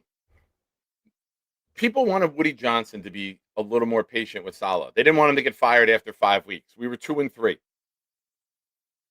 Don't be overly patient with Aaron Glenn. Don't let his history affect your decision making. Don't let the nostalgia outweigh the logic. If you don't believe in him, you get rid of him, and you get rid of him the second you have that thought. I would do it. If that's a thought that Woody Johnson has, you don't hesitate. You don't. Nice story, good possibility, but that's it. If you have any doubts, you act. I don't care if that's tomorrow morning. You fired Robert Saleh after a 2-3 record. You can fire Glenn now. $40 million ain't shit to you. Even though your stadium is half empty every week since September. Okay. You're still making $200 million minimum this year profit. You can do it. Now, folks, I don't even know how to introduce this guy. It's someone that I've become friendly with, and now he's just trying to be a thief in the night. And not only did he come in here before and try to steal the chat, he's here to double down. Oh man, can you guys hear me now? Honestly, so I decided to redo it because so I was trying to get more viewers. What? I also some Asmaniac told me I accidentally made it for kids so they couldn't see the chat. So I'm redoing my live stream. I'm gonna do it now at 9:45 after your show. So I'm gonna get some more people in the chat.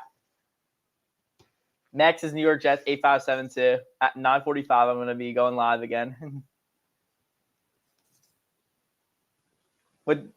So any Shiner who wants to go on the show, I'm gonna pin the call-in link for the StreamYard link, and I'm gonna be going live. I'm gonna talk about how bad The Jets got played today against the Patriots, honestly.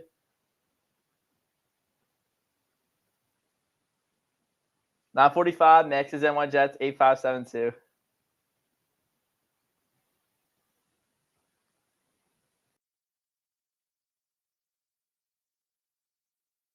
No, I couldn't hear you.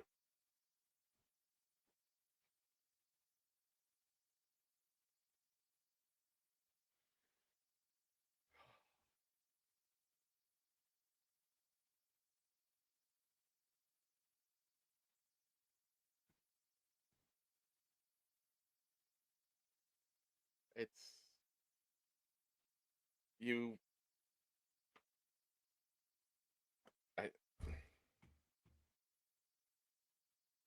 I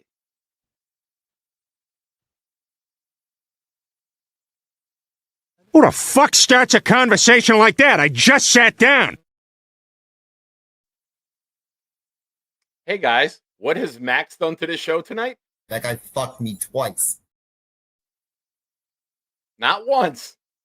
That guy fucked me twice.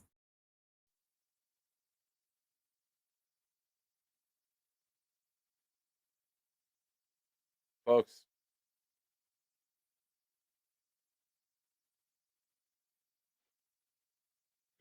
There you go, Ted. That's what we look for in the chat. Max, call Nick Max and ask, what is he doing for New Year's?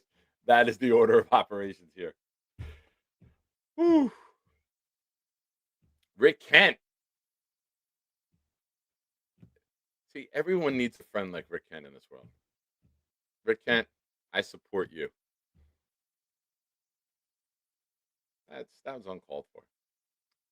Mr. Slamming 123.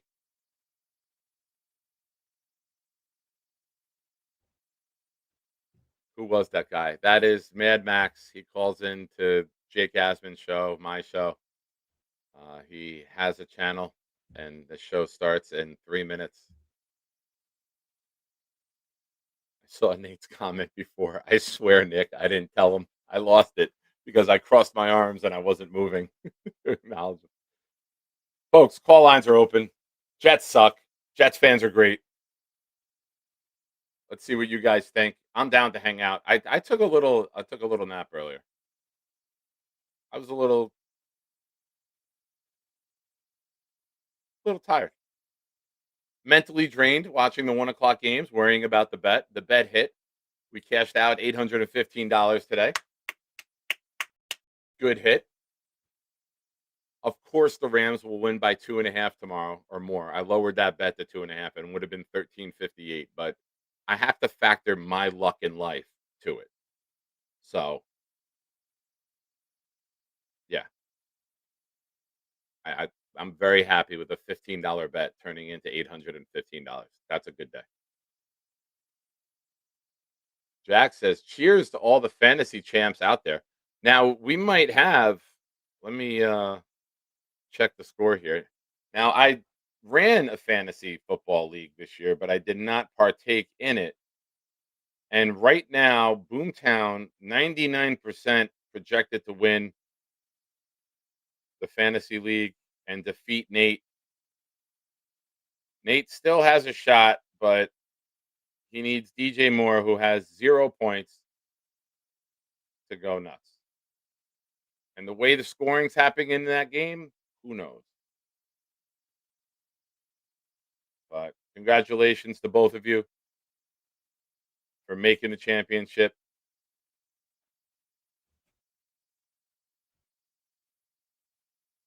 And Boomtown, the winner of the league, also takes over commissioner duties for next year. But yes, congratulations. Do we have Clancy in the chat? Clancy, do we have an update on your big league?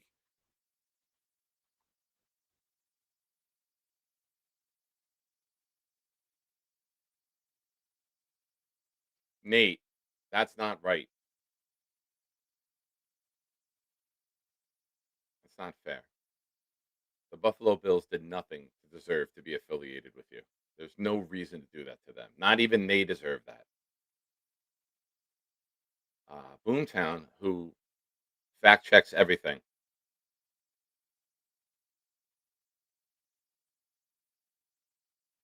Just reviewed the fine print, and that clause does not appear. Now, that's a great idea. I just got texted.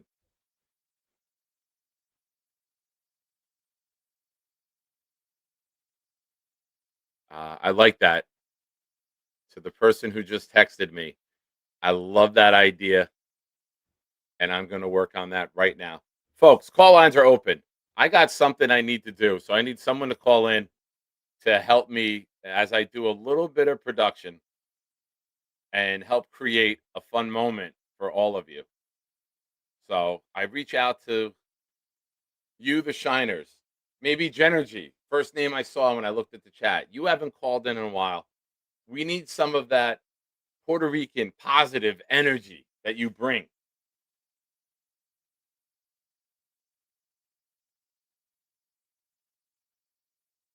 Nate, nobody in their right mind watches a show to watch another show. I don't support that. That's gay.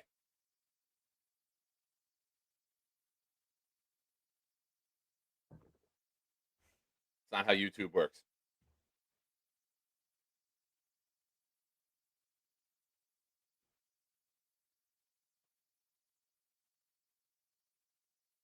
Go support the actual show. That's what YouTube is about. Thank you, Maze. Yee. Oh, Tom Ace. You know, I hate all of you people that read the fine print.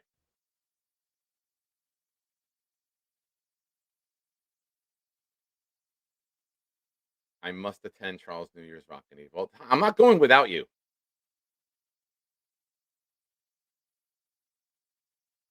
I'm not going without you. You're the plus one.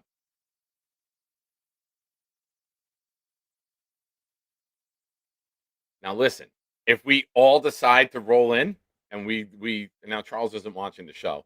If you guys know anything about Charles, he'll just click in. He'll say hello in the chat and he'll click in. Sometimes he doesn't even say hi in the chat.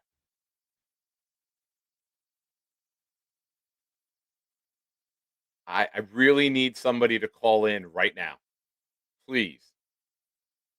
I beg you. Nate, even if it's you, I need you to call in right now. Well, now you're my plus two because I know how much you love the bat. No, never mind.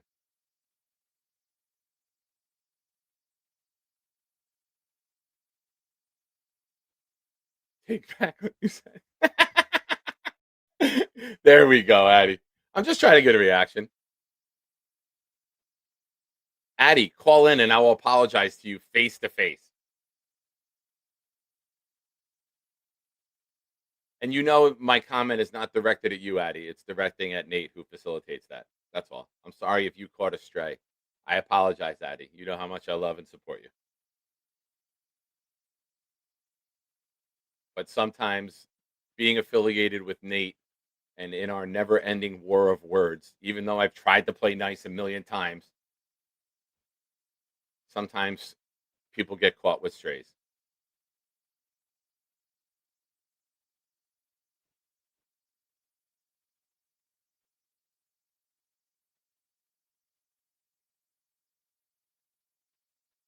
Folks, we'll be right back after this.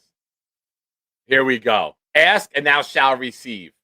Calling in is not gay. It's energy. What up, girl? Listen, you call, I answered the call because I ain't a chicken, because I show up. I appreciate you. Yeah. Can I ask a favor of you? Mm. Can you take the reins of the show and give us your thoughts on the Jets as Oh, I Lord. disappear for a minute to take care of something? All right. Can you see chat? Fire questions away for Genery. Number one question I have: where the hell did you get those awesome pajamas? And do they come in a Cheetah 2X? Girls. It's Cheetah Girls.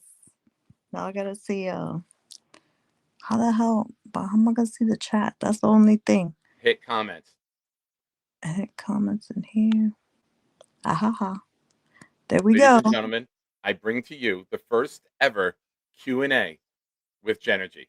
We'll be right back after this. Yo, yo, yo. How are we doing tonight? Yeah, we know the Jets suck. Cause like honestly, guys, the Jets suck. Like honestly, like have you been watching the game?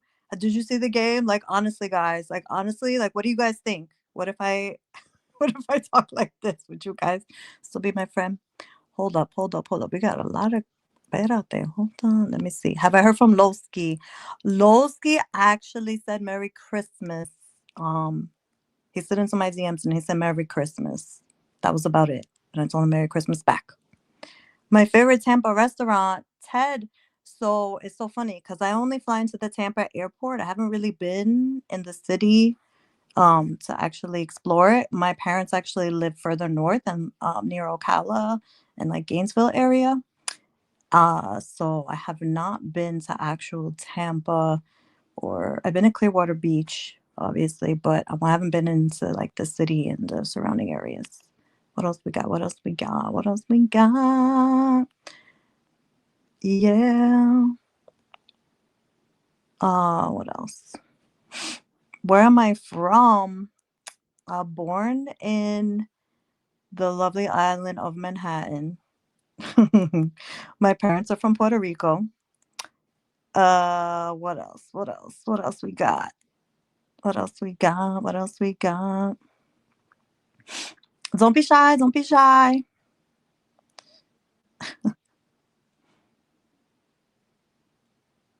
Perfect timing. Thank you. How are you? I'm good. How are you? Oh, where'd you go? Where'd I go? Espérate. Go back. Yeah. How are you back up in? There Are we you go. up north? I know you were down. You were. Are you in Florida still? No, I'm back home. I was just in Florida visiting family for my birthday and Happy Christmas. birthday, young lady. God bless. Thank you. Thank you. Thank you. Thank you. You know, Rick Kent, words hurt. And as much as I love Genergy, words do hurt. And sometimes a compliment can cut. be an insult, Rick. And I value your opinion too much, Rick. This actually stings. But Oh, no. Genergy is a superstar.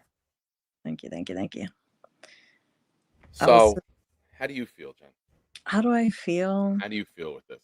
With this? Where are you at? With the Like, I know the Jets, season life? sucks, but going Yeah. forward, Where how are am you I? looking at I'm this? annoyed because I got to work tomorrow. All right. Yeah. All right. Same.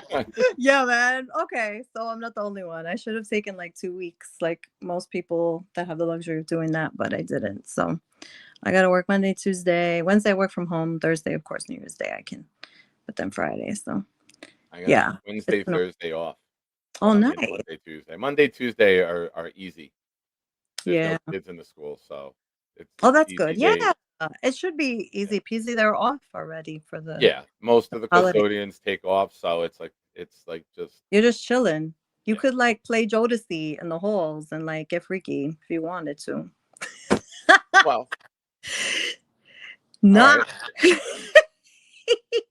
Too many cameras, though. I realize I keep forgetting. Too many cameras in the schools now. Yeah, Especially yeah. the high schools. They're everywhere. All I meant was he could be like freaky, like dancing. Oh, yeah, I do that. I dance, yeah. I sing. I have to preface that. You could do your body rolls, like, you know.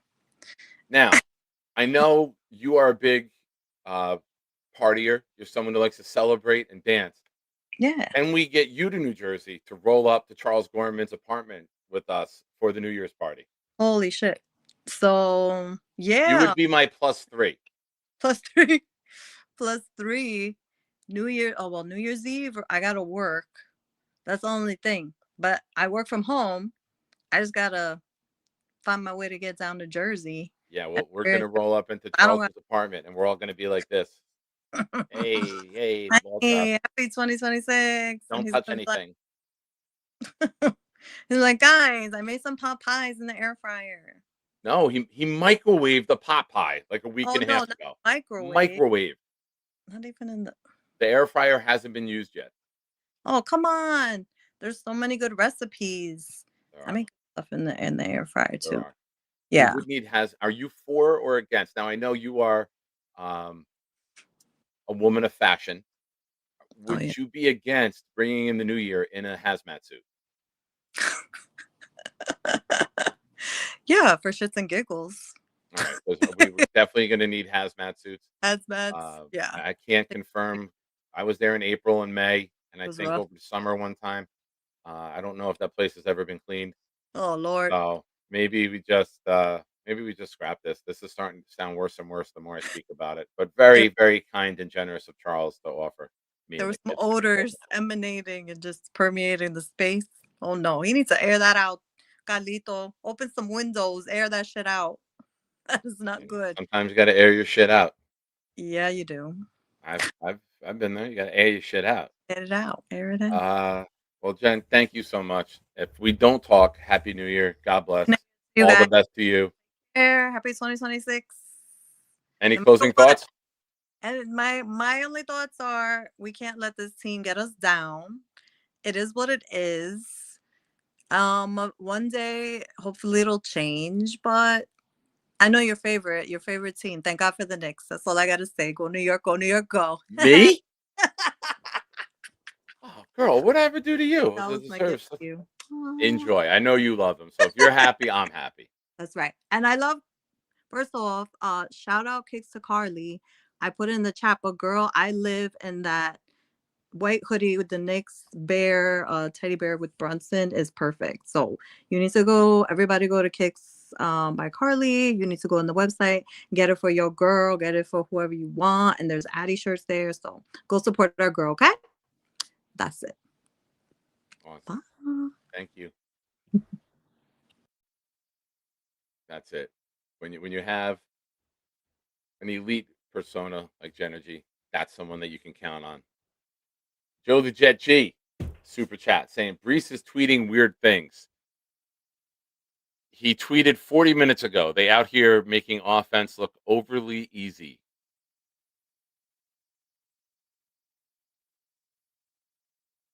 That's the only thing that I see him tweeting. I'm looking now at his replies. Yeah, it's the only thing he tweeted. And then he tweeted 34 minutes ago, elite operation from Bears, free play, free TD. So I wouldn't classify those as weird. I mean, you're looking at two teams that scored 21 points each in the first 18 minutes of football. He's right. I mean, you'd have to go back the entire month of December for us to score 3 touchdowns. So it sucks. Everything sucks. I don't think Breece wants to be here. Yeah, big fella. He put up the checkered flag. He's done. I think he wants out. I know he wants out. He played his best games right around the trade deadline. Then he disappeared again. There was actually a video on Instagram I watched that broke down for the last couple years, the last 2 or 3 years. Breece does really well right up to the trade deadline. He'll have a couple really good games. Trade deadline will pass. Significant drop off from him right after.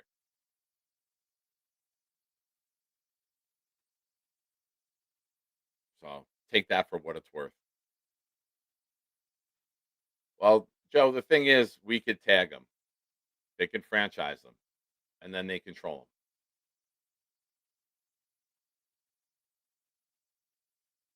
them. John, 40,000. I think you're a little bit behind in the chat. Appreciate you for watching, though.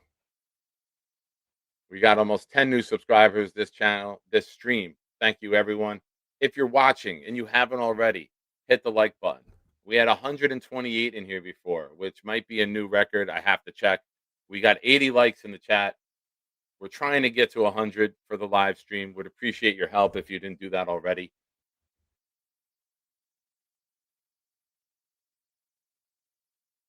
Joe says, we want volunteers, not hostages. True.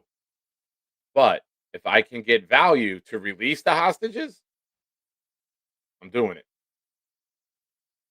I'm not going to let you walk for free and then hope I get a compensation pick or compensatory pick in 2027.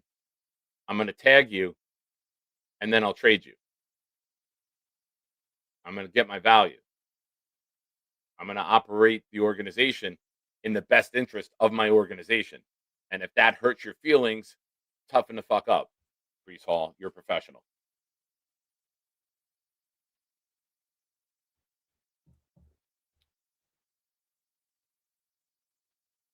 I disagree. Lamar Jackson was unhappy. He got franchised. Many players have been franchised. They're unhappy because they're getting a franchise tag and they haven't got the extension yet. But the franchise tag is there to protect the organization and to allow them to control the asset that they drafted for a little bit longer. That's why it's structured this way.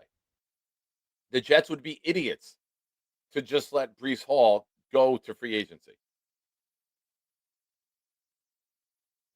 Tag him, trade him.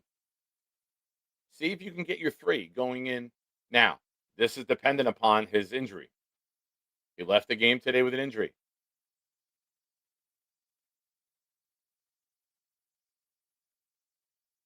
If he doesn't need knee surgery, you tag him and then you trade him. I'm fine with that, but I'm going to get my value immediately. We don't have a 3 in this draft coming up as of now. We can maneuver, of course, to get that. But if I can get a 3 from the Chiefs, I'll do it.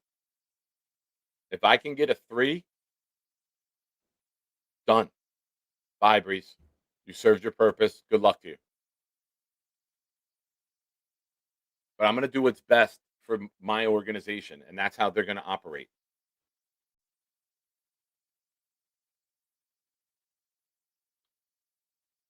But folks, here's what we're going to do. Since I was blessed enough today to hit a big parlay and cash out early for over $800, I'm going to give 5 memberships. Now, I don't get Raffle opportunities, chances, spins on the wheel. But here's what I'll do to give back to you guys. Until the show ends, and there's 69 of you here watching, nice.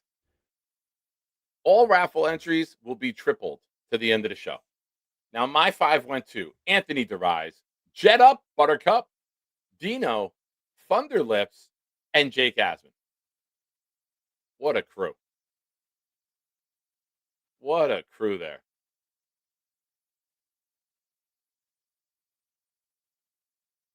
But all Raffle entries, $5 super chats, gifted memberships, your Raffle entries will be tripled for the remainder of the show. Envelette says, are we in the business of dumping our best players? Dumping, no. But when you look at a running back in the NFL who's had an ACL surgery, are you giving that guy who just got his first 1,000-yard season today, are you giving him $11 million a year? I'm a big proponent of I'd rather put the investments into my offensive line. I would rather give AVT, who's injury prone, 2 years, $22 million, than give it to Breece. Because if your offensive line is elite, your running backs will be better. I don't think Breece is that irreplaceable talent. I think you can find many other players who can be more productive than Breece. I went through it this morning. Breece is 12th in rushing, and he just got his 4th rushing touchdown of the season.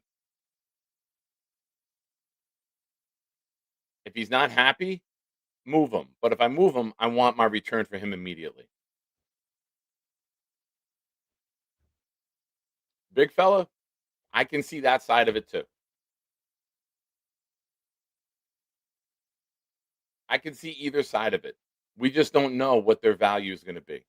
I think that Aaron Glenn, and I'll say this, if retained as head coach, wants to build a more physical style of play. And I could see them doing what the Lions did, where you get a Montgomery, and then Breece is like your Gibbs. There might be some days where he's the matchup and he gets more carries, but Montgomery is going to do your hard work, and they need a workhorse. And Breece is more of a change of pace back. That's what he's been. There's too many times. You saw it 3 times today. Gets a handoff, supposed to hit the hole, skips, or spins away to avoid the contact and goes down for a loss. Sometimes you just got to go full speed ahead, lower your shoulder, hit the linebacker, fall forward, and get that yard or two. Getting that yard or two instead of losing that yard or two makes a big difference. 2nd and 8 is much better than 2nd 11. I just think he puts too many losses on film for me. And it takes him going up against backups to break a long touchdown run.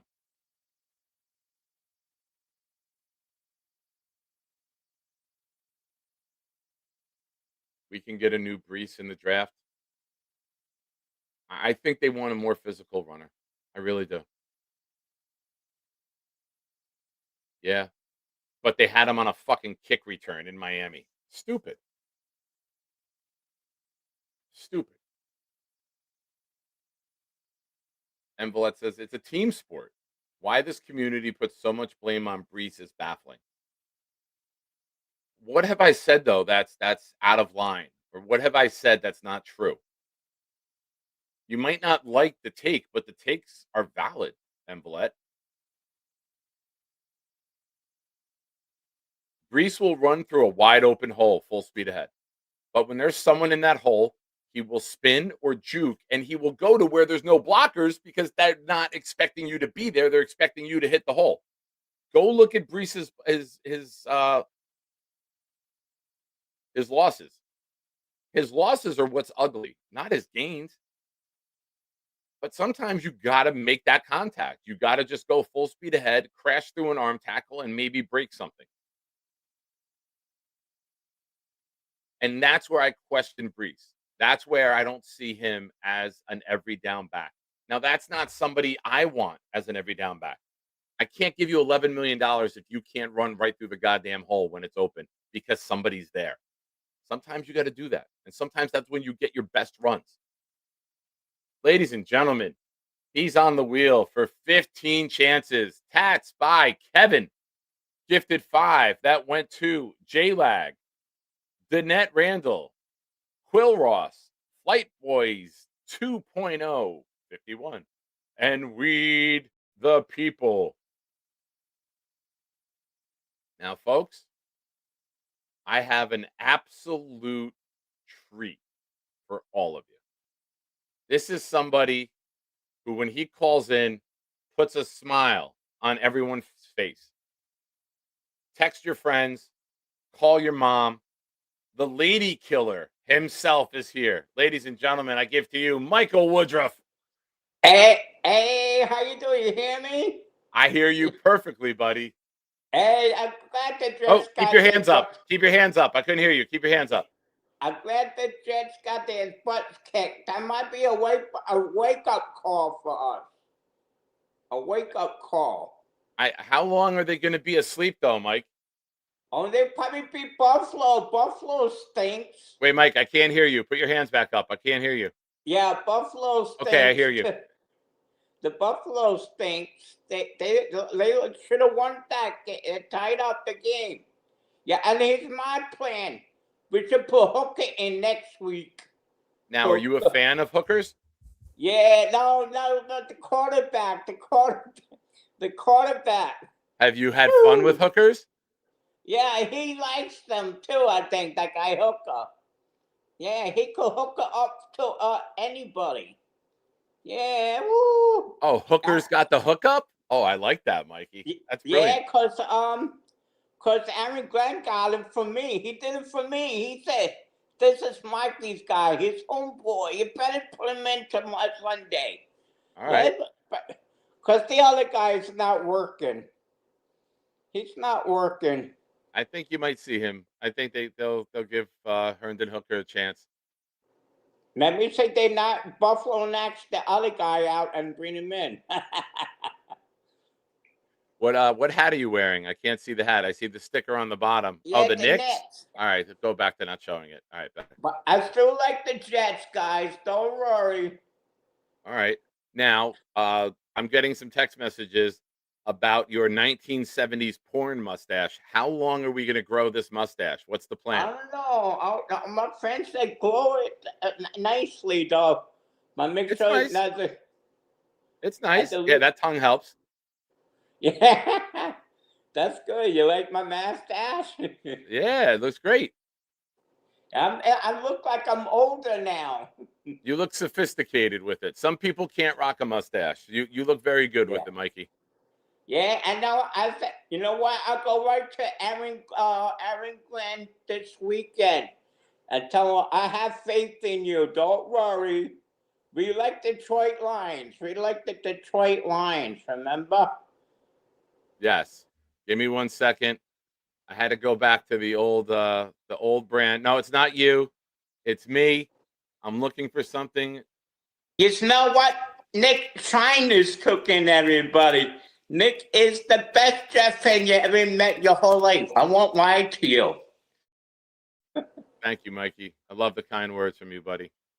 Yeah, me too. That's what I was thinking. I'll go write a letter to Aaron Glenn, but I need the address to the Jet Stadium.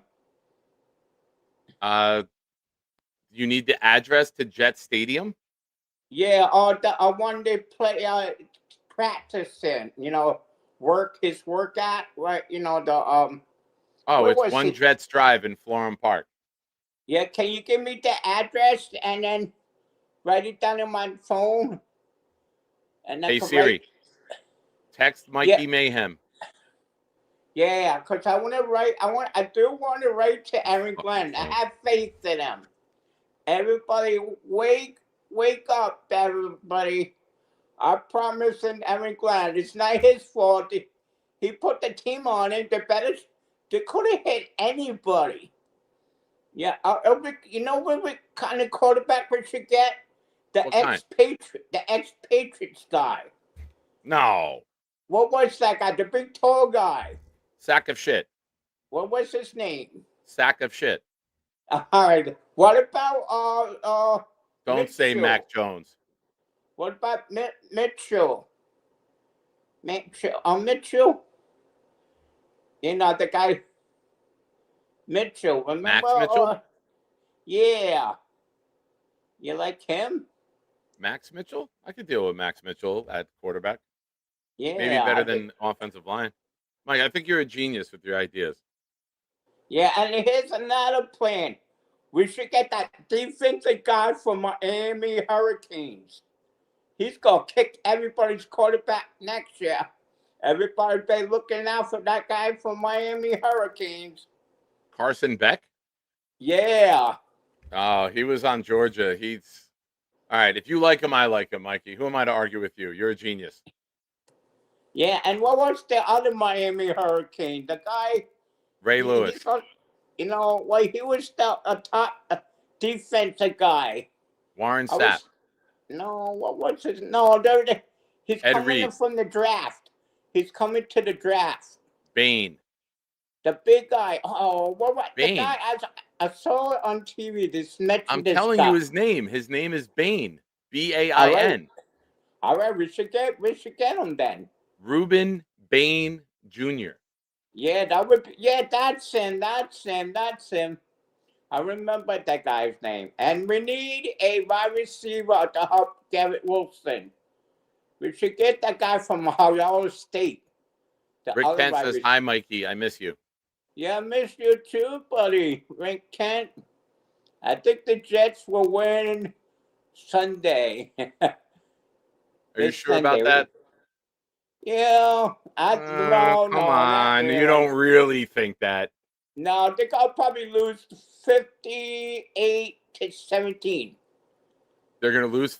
There's no way we score 17. The 58 might be right. There's no way.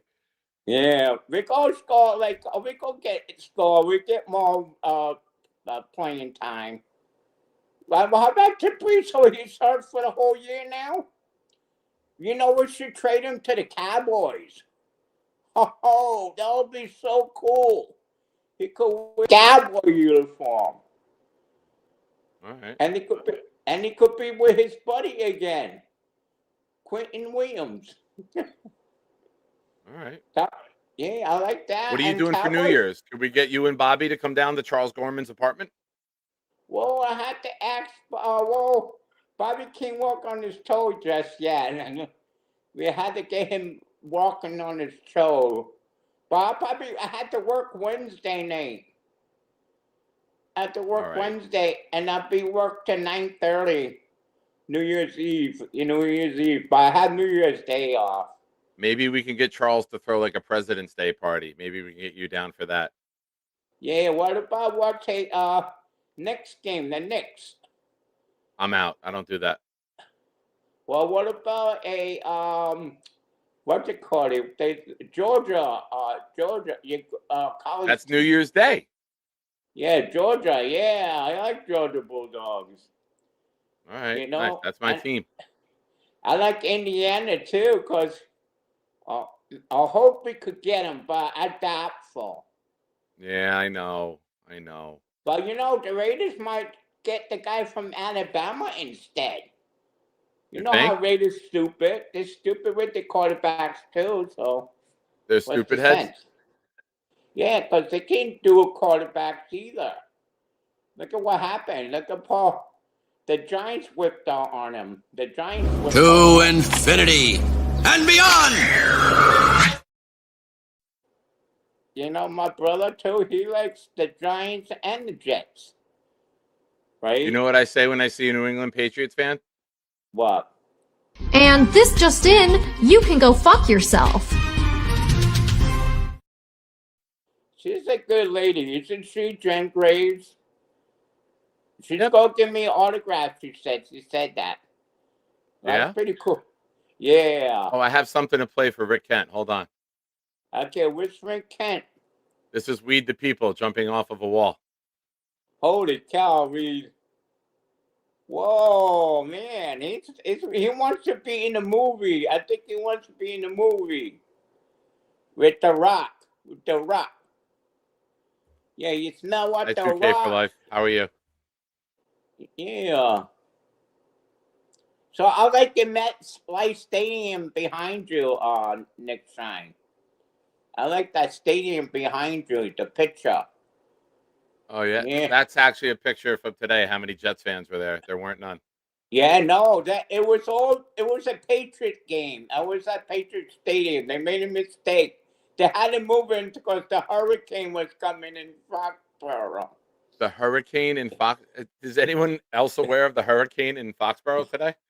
No. I just joking because all the fans went to the Jets game. They all went down there instead of. Oh, okay. You trick me sometimes.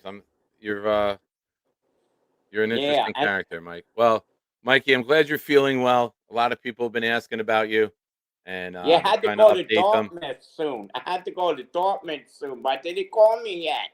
My doctor was not too happy. Yeah, I miss you all, buddy. I do the Jet. Jets. Jets. We will win next Sunday if we could. We go around the mountain if we lose. We could throw a party anyway. Because we get number 2. Yes. Hooray. Awesome. Yeah, you like well done, that? Mike. I'm glad you're feeling better. I'm glad that you are out of the hospital and you're doing well, buddy. Yeah, me too. And then I'm trying my best. I am.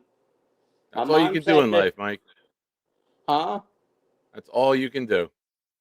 Yeah, that's true. And I still love my job at the hospital after 20 years. God bless you. Good for you. Yeah, how's your son and the whole family? Hi, 2K for life. I'm paying attention to you. Since you want to be acknowledged here, be more interesting. Crying like a bitch in the chat is not going to get comments on air. Yeah.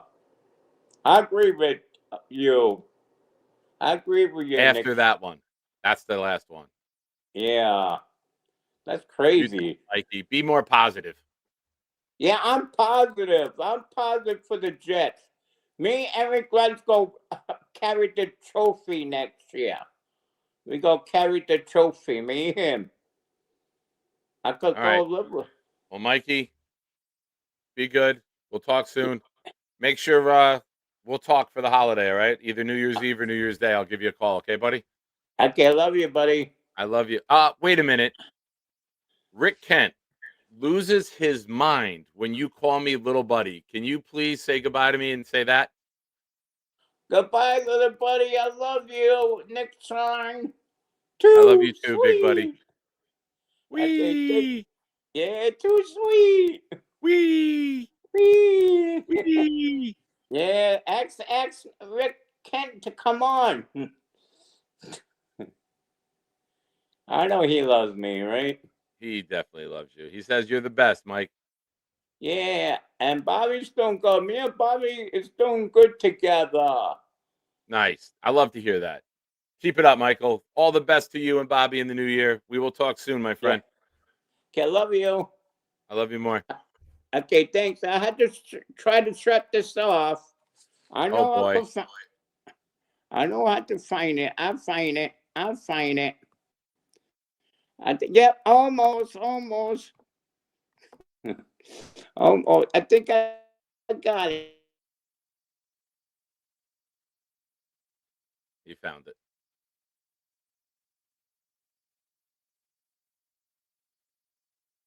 Ladies and gentlemen, I facilitated a war in the chat, and I love it.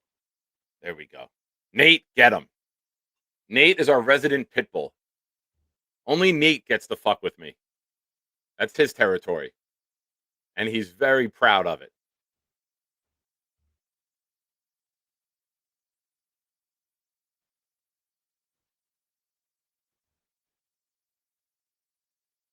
All right. Oh, great reference, Rick. Great reference. How the fuck do I get out of here? Oh yeah, hit that button. No, you're good. All right, you're gone. Oh fuck, I'm still here. He had to delete Discord. That's the only way Infrared was able to get out. He had to delete the app. Shout out to Rich Sports Talk. Forgive me, Nick. Who has been your biggest disappointment this year? I mean, it's got to be Fields, right? So much was on Fields. And to have that first game against Pittsburgh where it was like, holy shit, they got it right. Fields looks like he can be competent. And then to have it fall off as bad as it was, it's got to be Fields. I don't think anyone can even become close to the disappointment that Justin Fields was. Now, we know Fields has been a disappointment in his career. But I think when you look at that first week against Pittsburgh, and even though we lost, we kind of had excitement because we're like, holy shit, we just scored 30-something points. We may have an offense. We may be competent. Fields looks like he's in a system that works for him. And if we never had that moment, there wouldn't have been that letdown. But that was the disappointment, is how good it looked in week one. Shout out to Amanda. Hi, Amanda. Keep Banjo and Muji, then scrap the rest of the coaching staff, especially AJ. I've never seen such incompetence in my life. Yeah, it's rough. I hope you're doing well, and I hope you had a nice weekend. I hope you enjoyed the entire weekend.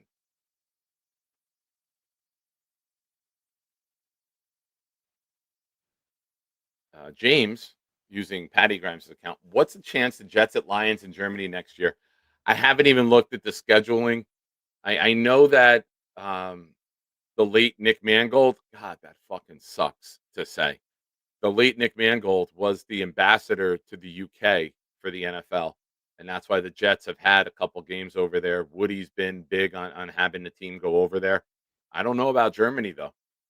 But I think when you have the New York market, the Giants have had a couple games overseas, too, throughout the years. I know you want to get your bigger markets there, and being on the East Coast, it's an easier flight to get out there than sending a team from LA.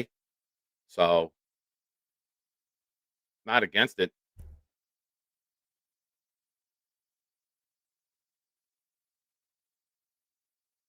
I mean, it's probable.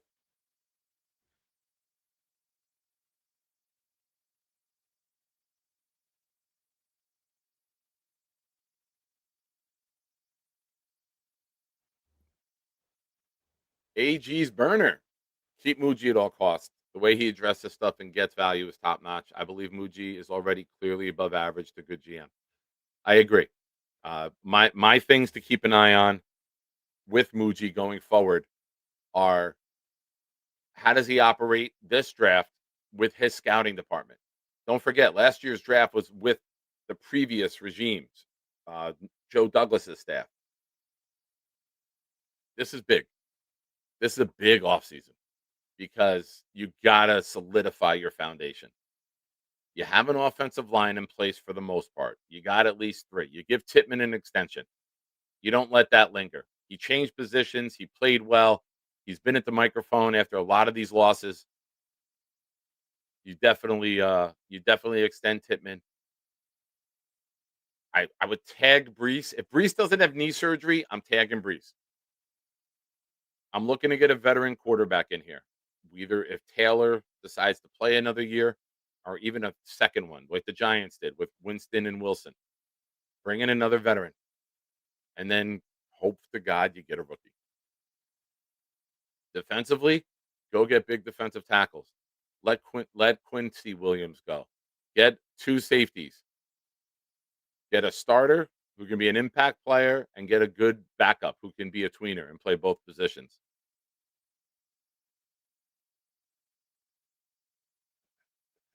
You need a lot. You need a lot. You're going to have 25 new players on this team.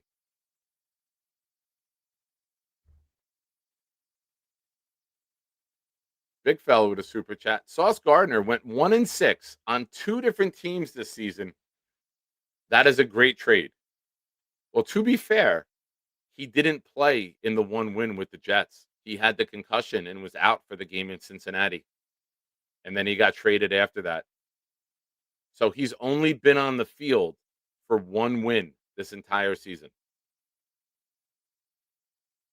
I think he won the first game in London or Germany, wherever they played. And then he hasn't been a part of a win on the field since. And he missed a few games, so.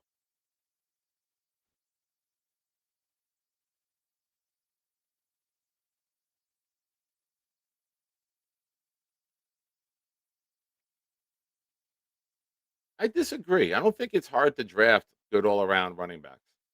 I think if you have a good offensive line, your running back can be good. And nowadays, there's so many running back by committees. You almost have running back specialists. You don't need that all-around running back. We need a guy who can just run straight ahead through the tackles. You want to play smash mouth football, but you don't have a smash mouth running back. Go find one.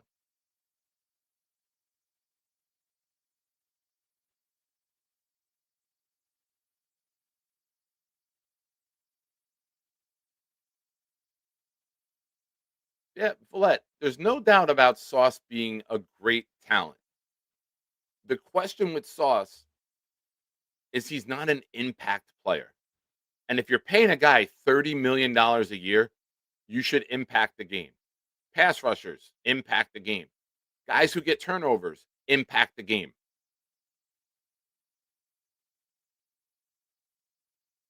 Sauce doesn't do that. I'm glad he's not here with that contract because I would rather spend that money elsewhere.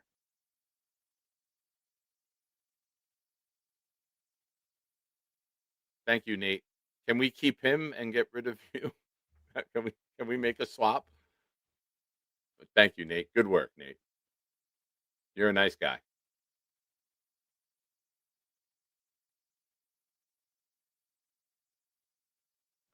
You can do the committee thing, but are those guys facing or forcing defenses to think of the pass and the run? Listen, if you got a guy who can run between the tackles and play smash mouth football like Montgomery in Detroit, how do you not? Your linebackers have to respect that. Your safety is going to have to come downhill a lot. And that's when you can get one-on-ones downfield. And that's when you can attack downfield, when you run well between the tackles. And that's what we don't do. There's too many spin moves by Breece. There's too many avoiding contacts. It's not consistent enough. And then he'll break one run every 3-4 games. And we're like, see, he's a great talent. But it's not consistent. Sometimes as a running back, you got to do the dirty work. You got to go put your shoulder down and run through the linebacker. You got to set the tempo.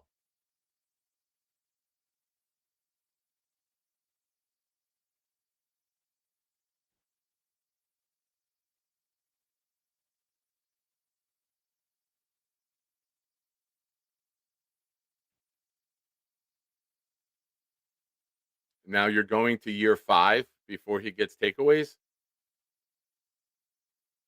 I don't know. All right. Listen, I like Sauce. I met Sauce. I waited for him last October. He did a signing here in Woodbridge at the Woodbridge Brewing Company. I waited outside for like an hour. He came out, made a video with them. He said, "What's up?" to my son. My son couldn't get up here in time, and he shouted out Nicky in a video. So cool moment. Nice guy. Not an asshole, but doesn't get turnovers. So Ian Rappaport says Brock Purdy is having a moment as good as it gets. What happened?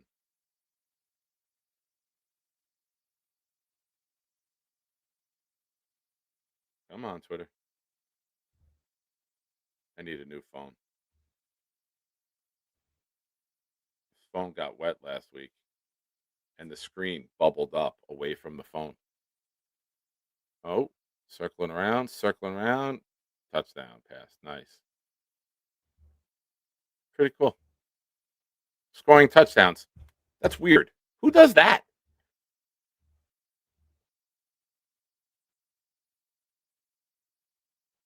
No, Rick. It's been the screen is bubbled up here, and like you can press it down, and there's times where the phone just powers off.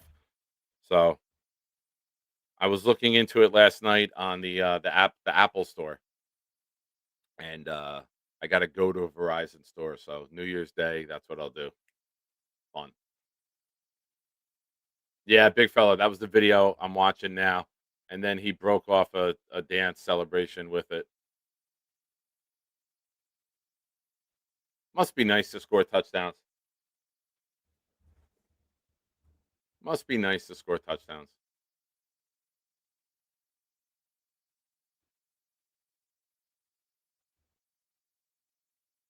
I'm not sure, AG. The phone's almost 3 years old. April will be 3 years, so I got the best out of it. JJ, is there any possibility we can pass the Giants in the strength of schedule? I don't think so. Giants are at 531. We're at 548. To have a 17 or 0.017 gap change this late in the year is kind of a lot.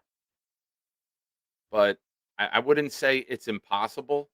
I don't know. Nate, did you run any of that scenario where we can perhaps loop the Giants with us both losing?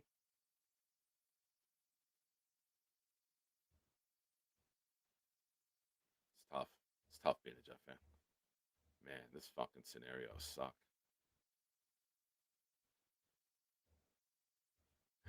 Gator, the title of your emails to me are great. Charles jerks off a fork. Nate blows something.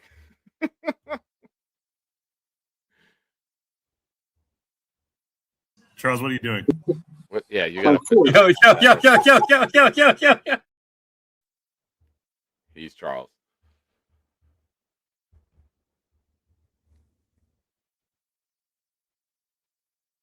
Yeah. I mean, unless Dallas tries to screw the Giants and benches a bunch of players because they're out of the playoffs and they have nothing to play for. And the Giants with Jackson Dart are trying to build momentum. Dart doesn't look like he's going to fold. You know, he went out and played well today. You know, that would be the worst case scenario for the Jets. To be number 2.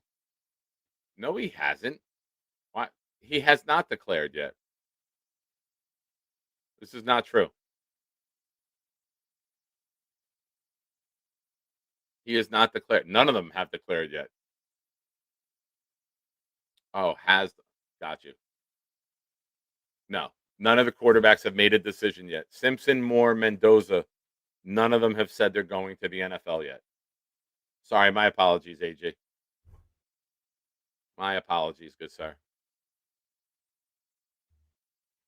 Folks, Mess is on the wheel for 15 raffle entries. He just gifted 5. That went to Amanda, who's here. It's all love. Phantom GNW. Colorado's AE. Colorado say? Colorado say. I don't know why I just made that samurai. And my buddy, Smitty, PA. You're the man, mess.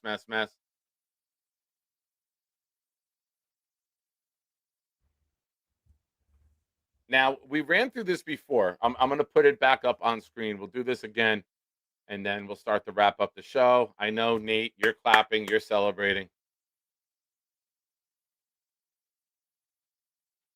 Here we go. Tankathon. Allow.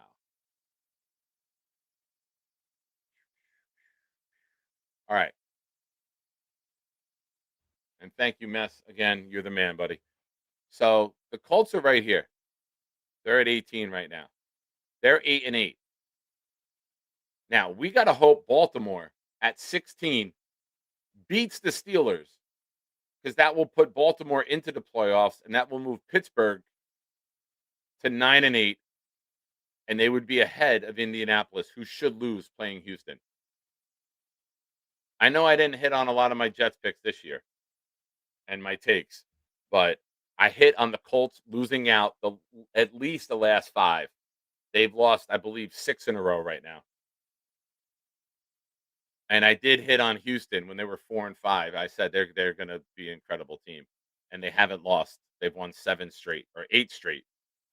They were 3-5 and they won. And then I made the comment, and they're going to represent the AFC in the Super Bowl. Houston against Seattle, ladies and gentlemen. That's what I'm going with. $20 bet to win like 580. Houston versus Seattle. Now, Indianapolis. They lose. They're at 8-9. We need Minnesota to win. That gets us to 17. Baltimore beats Pittsburgh. That gets us to 16. Detroit, I believe, plays Chicago. That gets it to 15. If Dallas beats the Giants, they get 8-1. They'd be 500. Indy would be 8-9. That gets us to 14. Now, Tampa Bay can win and get to 8-9, but they're at a 530 strength of schedule, and Indy's 535. So that gap is possible that could flip.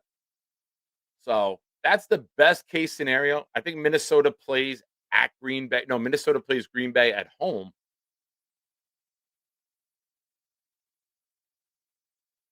And then Detroit is at Chicago. So I think realistically looking at this, 15 or 16 is ideal.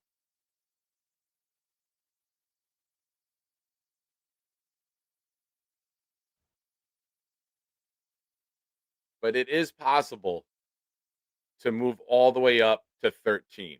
But that would create the perfect storm. And some of those scenarios would fuck us with possibly surpassing the Giants with the strength of schedule scenario and the Raiders scenario. So I think rooting for the Colts pick to move up a couple more spots is more realistic than us getting number 1. So that's just to keep things. Nate, we can. I just went through it. I'll do it again for you. Indianapolis loses. They're 8-9. Minnesota wins. They're 9-8. They bump up. Baltimore goes 9-8. They beat Pittsburgh. That moves them to 16. Detroit wins. They're 9-8. That bumps us up to 15. Dallas wins. They're 8-1, which would be a 500 record. Indy would be 8-9 with a losing record. That moves us up to 14. 13 would be Tampa Bay winning at 8-9, and their 530 strength of schedule becoming stronger than Indy's 535. It's a .005 strength of schedule. It's not probable, but it is possible. But I don't think 13, 14 are likely. I don't know where the simulator is, Nate.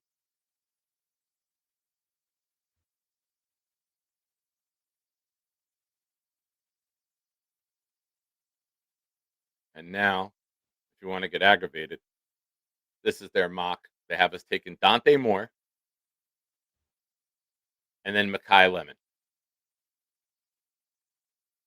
Second round, Brandon Siss, a cornerback. No, thank you. And then Mason Thomas, an edge from Oklahoma. I think he's too small of an edge. He's similar to Will McDonald, 6'2", 249. He's small. I don't see them taking a small edge. But we'll see. There will be plenty of draft talk to do.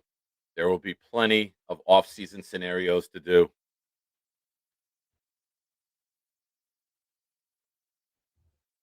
Thank you, Gator. You're the man.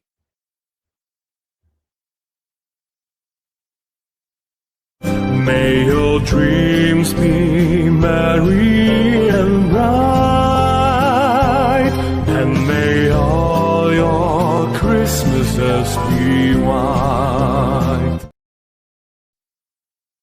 Shout out to Beast. Shout out to everybody here. Hit the like button if you haven't already, folks. Would greatly appreciate that. Let's see if we can get to 100. We were at 80 the last check. We're at 92 right now. So if you're watching the show and you haven't hit the like button yet, please do so. Got it, Gator. You're the man, buddy. And we gained a dozen subscribers this stream. Thank you, everyone who's becoming a part of the program. Let me refresh this. All right, that works.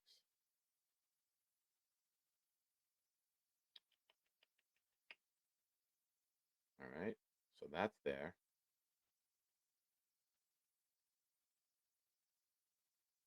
Ladies and gentlemen, we're going to play this video. We're going to come back, and we're going to do a breakdown with what did we learn. You can start posting your what did we learns right now, but we have a little bit of a treat for you on behalf of Gator, myself, and a guy who called in multiple times to the show tonight. This will be my first time watching it with you. Enjoy. Can you guys hear me? Hi, Max. Let's talk about the Jets today. I've come across your YouTube channel, and several years ago, you were making videos. Welcome back to my YouTube video. When do you think Adam Gase will get fired? I think he's getting fired week 11. And when you would talk in those videos, you were calm, you were relaxed. His players do not like to play with Gase. What drugs have you been introduced to since entering college that make you so damn hyper? He's a terrible head coach. A few moments later. I'll be going live. Max is New York Jets 8572. I'm gonna hop off, and any of you shiners, if you guys want to call in, I'm also doing the call-in. I pinned the StreamYard. I pinned it to chat. So if any of you shiners want to join after the show, I'm doing my own YouTube show. Max is NY Jets 8572. You're gonna wait for my show to end and then go live? What time are you going live? I'm live. Okay, but what time? You're on the show. I'm live now. I'll be on for maybe like an hour. So maybe like if some shiners want to join, I'll definitely get some shiners. Trying to steal my crowd now? You won't even wait for my show to end? You're trying to steal my crowd? Sounds good. A few moments later. Gator, remember the channel. Does Mendoza suck in his bowl game? Jump over to @GatorJets now for a live show, and we'll discuss. Well done, Gator. A few moments later. I don't even know how to introduce this guy. He's just trying to be a thief in the night and try to steal the chat. He's here to double down. Oh, man. Can you guys hear me now? Honestly, I decided to redo it because, so I'm redoing my live stream. I'm going to do it now at 9:45. So I'm going to get some more people in the chat. Next is New York Jets 8572. At 9:45, I'm going to be going live again. Any shiner who wants to go on the show, I'm going to pin the call-in link for the StreamYard link, and I'm going to be going live. I'm going to talk about how the Jets played today against the Patriots, honestly. 9:45. Next is NY Jets 8572. 2,000 years later. Gator, enter the studio. Hey, Max, can you hear me? Yes, I can. What do you want to talk about, Gator? You want to talk about the game today? No, just real quick, I wanted to talk to your chat because I'm about to start a show over on my channel all about Bigfoot. If anybody in the chat wants to come over to my show, it's at Gator Jets. I went to Nick's show and I let his chat know, and now it's coming here to let your chat know because my show's going to start at 9:55. So if you're in here, you can come over to my show. What's up, Nick Shine? Can you? I'm here to just say that I'm doing a show live that's been on since 8 o'clock.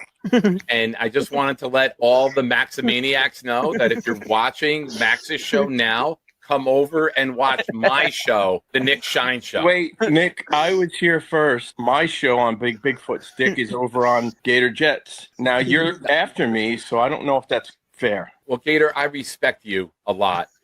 So I will pause my show until your show's done. Okay, Gator? All right, because I'm going at 9:55. Max is 9:45. I'll go at 9:56 and a half. I'm going to need at least another 3 minutes to finish my That's what she said. series on Bigfoot Stick. I mean, finish your show and then get all of your subscribers onto the Mad Max show. Yeah. All right, are we set? You're set. I'll So go 9:59. That's as much as I can do. Just pause it. All right. get all the signers on this show. Thanks, honestly. Max. That sounds good. So it was embarrassing today. Well done, Gator. Genery, glad you enjoyed that. That's why I needed your hosting services earlier to pop over to Max's show and help create that. Ladies and gentlemen, what did you learn today? I learned Max is a savage. Patty Grimes, I learned Charles wasn't on fire. I learned that Charles is a nice guy, though. He called to invite me and my children over to his apartment for New Year's. That's very nice of him. Unfortunately, it's his mother's, the kid's mom's year for New Year's. So I'm going to go to the house and break the new year in with Teddy. Teddy's my homeboy. For those of you that don't know Teddy, my kids have a silver lab that is absolutely the greatest dog to ever walk the face of the earth. He thinks he's a lap dog at 92 pounds. It's great. Carly learned that the New Year's Eve attire is hazmat suits. Very well done. Thank you. Good job. Oh, the proper term is Max men. Oh, nice.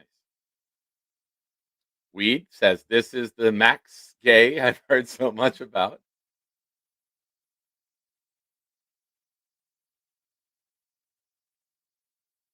AG's burner. I wish I could like this stream twice. This is absolute gold, like Monty Python level absurdity.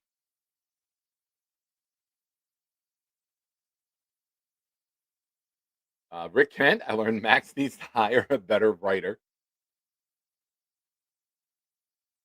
Clancy, this show lasted longer than Jay on his last night with Fluffy. J.O. AG's burner, I learned that Brady Cook and his tanking sacrifice will be remembered when we draft his replacement. Tom Ace, I learned Charles will be serving pigs in a blanket and cocktail shrimp. Classy. Big fella, I learned that my hatred for the Patriots has never been more than it is right now. Well, I hope. Let's take a look. You know what? I don't even have this site on my cell phone. It has like when you go to your web browser, it has the sites that you have favorited, and then below it has sites that you frequent often. And Tankathon is there. I want to get to the point as a Jet tank fan, where we never have to look at Tankathon. I want NFL playoff predictions as my favorite site. Son of a bitch. NFL playoff bracket. Oh, my computer just said, we've never visited this site before. Are you sure this is safe? Oh, Lord.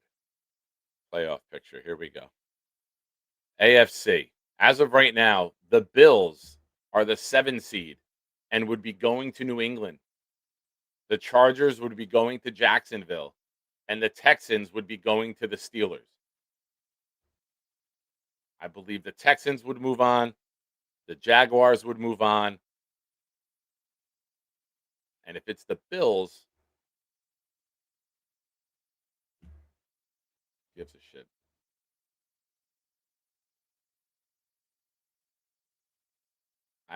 I think you're looking at a Houston-Jacksonville AFC championship. I really do. I think they're playing the best football right now. Trevor Lawrence is playing what everybody thought he would be. He's making some good throws. Made an incredible throw today to get a first down, which led to the field goal, which led to the Jaguars going from being up by 3 to being up by 6 and covering 5.5 for me to allow us to hit that bet and cash out.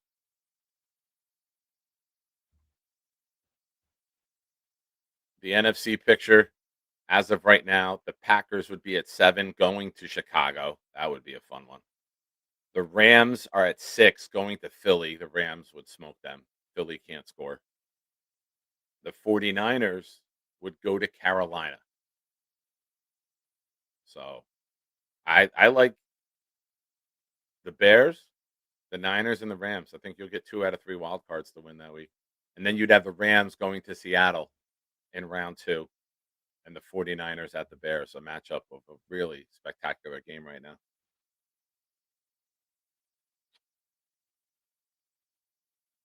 But folks, it's that time. It's been almost 3 hours. It's flown by. I appreciate all of you that have been here throughout the night and the morning. I thank everyone who's contributed. But it's time for my favorite part of the show,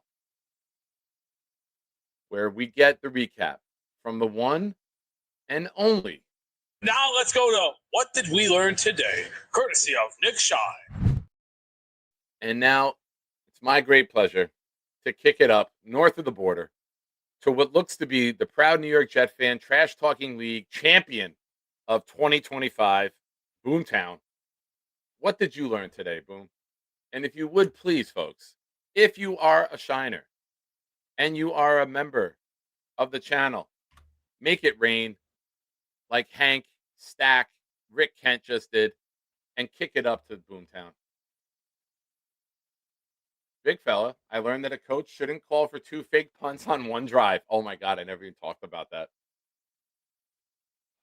How about when he called the timeout before the half? Fucking, what the fuck, man? End the fucking game, dude. Don't take timeouts. Take a knee. Keep the clock running, bro. Fucking disgrace. Yeah, ISU, good call. But did the coach learn that? Also, McNamara, I learned that McNamara is the only passer today on the Jets to complete a pass over the middle. Boomtown, I learned Coach Glenn, besides being a bullshitter, allegedly hangs out with hookers, does drugs, and is allowing Somalians to embezzle money. The Jets made Mad Max hyper. Bonus, Max is a crowd thief. Mad Max appears to not understand the difference between live and pre-recorded. Charles is not on fire tonight. Charles has impeccable timing for his New Year's invites. Double bonus, Charles strokes his dishes clean. Charles, what are you doing? What, yeah, you got Yo. Inquiring about pink kryptonite can get you banned by dictators. Genergy counts as a +3. Hazmat suits are optional on New Year's Eve. I disagree. They should be mandatory if you're going to apartment 1P in Isla, New Jersey.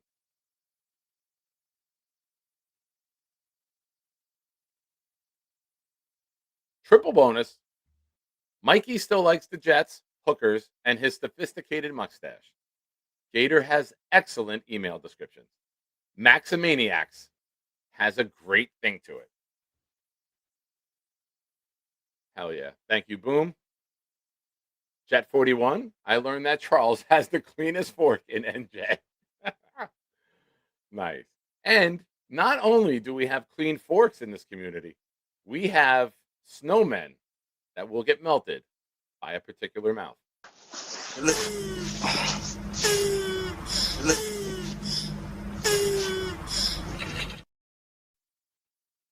By any means necessary, you make that snowman, Nate.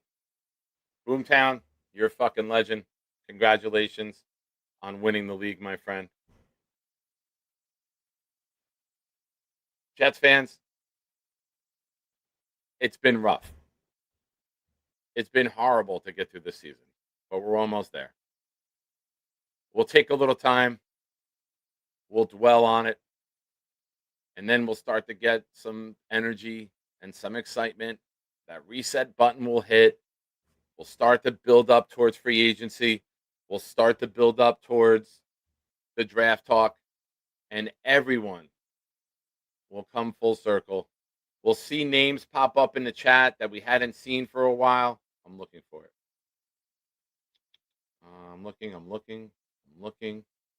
Hank G, I learned that a sudden drop of viewers during a live stream is now called the max tax. Nice, Hank. Very good.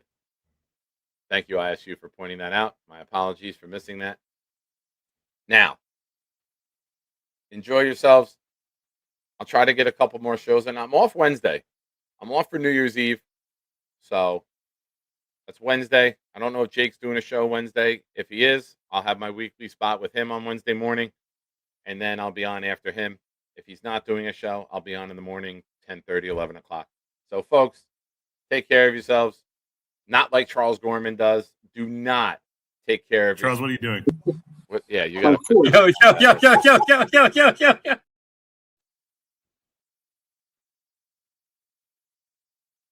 He's Charles. To the member.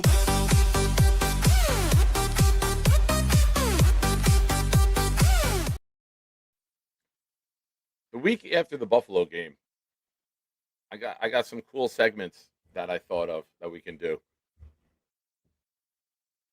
So I'll look forward to your input on those. Keep an eye out, as always. If you're a member of the Nick Shine Show Discord, you will always get the information first. If you are a member of the channel, if you are a Shiner, hit me up on Discord, Nick Shine, at the Nick Shine Show. We'll get you in there, and then you will be privy to all of the information and random thoughts by Charles, who we got back into the Discord last night. Thank you, ISU. Thank you, everyone. Let's refresh. Did we hit 100 likes? We were at 92 the last time I refreshed. We're at 94. Come on, folks. Hit the like button. Do your part, please. Appreciate all of you.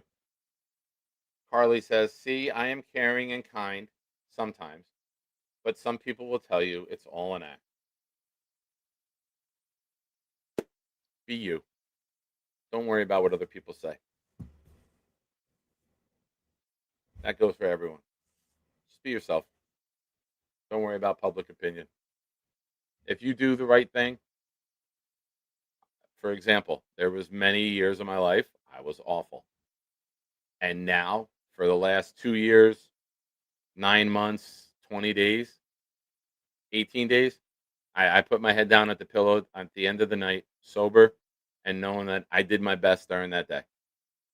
I don't make bad decisions. I don't look to fucking hurt people.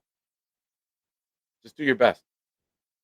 And if you're happy with the person that the head that you put down on the pillow at the end of the night, and it's your pillow, you did good. And that's all you can do. Day by day, live a good life. Be kind. Be good to people. Jets suck. But this fucking community is amazing. Ladies and gentlemen, we'll take you out. Because it's still the week of Christmas until New Year's hits. That's just how it is. Enjoy. Hit it, Blitz! Who the fuck starts a conversation like that? I just sat down. I'll stay in my crib by the light, and so bright as the twilight's last seeming. Hey, Shiners. It's a party. My house. Discord party. Let's go beat.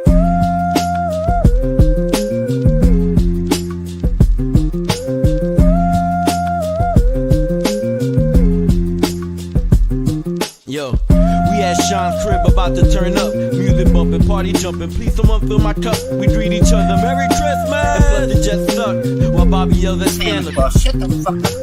Then Gary intervenes and tells them don't be mean. Eat a stick of butter every day and you'll be lean. Then Santa runs off. I hope we left some gifts because Bobby scared him off. He's on the naughty list. This whole party's lit.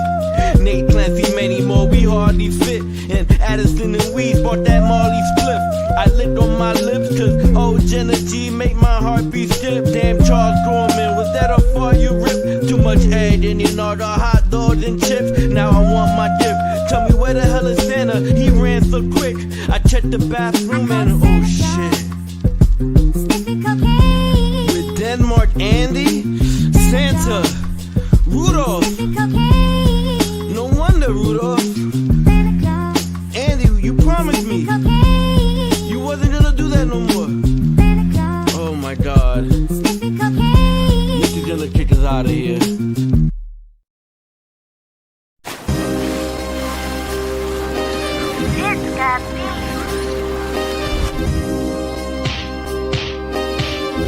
Gentry covered in football. Any day, any night, we all shine, bro. First class shine time, the Knicks shine show. Anytime on YouTube, if you don't know, the Knicks shine show, the Knicks shine show. Dim the lights, but it's still bright as Nick time. Day or night, this is his prime as Nick shine. Proud fan, well defined, so get in line. Toe to toe with any show, he only got 9. The best show on YouTube, bro, is easy. We talk Jets all day, please believe me. Subscribe, you just gotta click a family. We not a click in 3D. You can see a beautiful DP. We see through the fake teams and the tea leaves. So we pray for a coach and a QB and hope that we close to the top in the new league. A toast to the host with the most, Nicky. Who, me? Any day, any night, we all shine, bro. First class shine time, the Knicks shine show. Anytime on YouTube, if you don't know, the Knicks shine show, the Knicks shine show. Fantastic. Did you see the Bobby picture? Look at that. He lost like 3 pounds. He looks good now. God. Who was that? Gilbert's here. You got Wayne? Wayne? Cool down. Wait. Wabo C? Yo. I feel really good looking with that cast. You all look retarded. Jingle bell, jingle bell, jingle bell.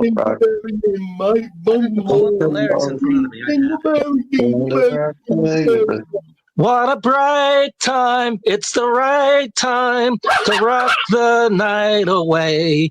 Jingle bell time, it's a swell time to go gliding in a one-horse sleigh. Giddy up, jingle horse, pick up your feet. Jingle around the clock. Mix and a mingle in the jingling feet. That's the jingle bell, that's the jingle bell. That's the Jingle Bell Rock. Is that a real face or is it a mask? I don't know. When you have a bad day, give up.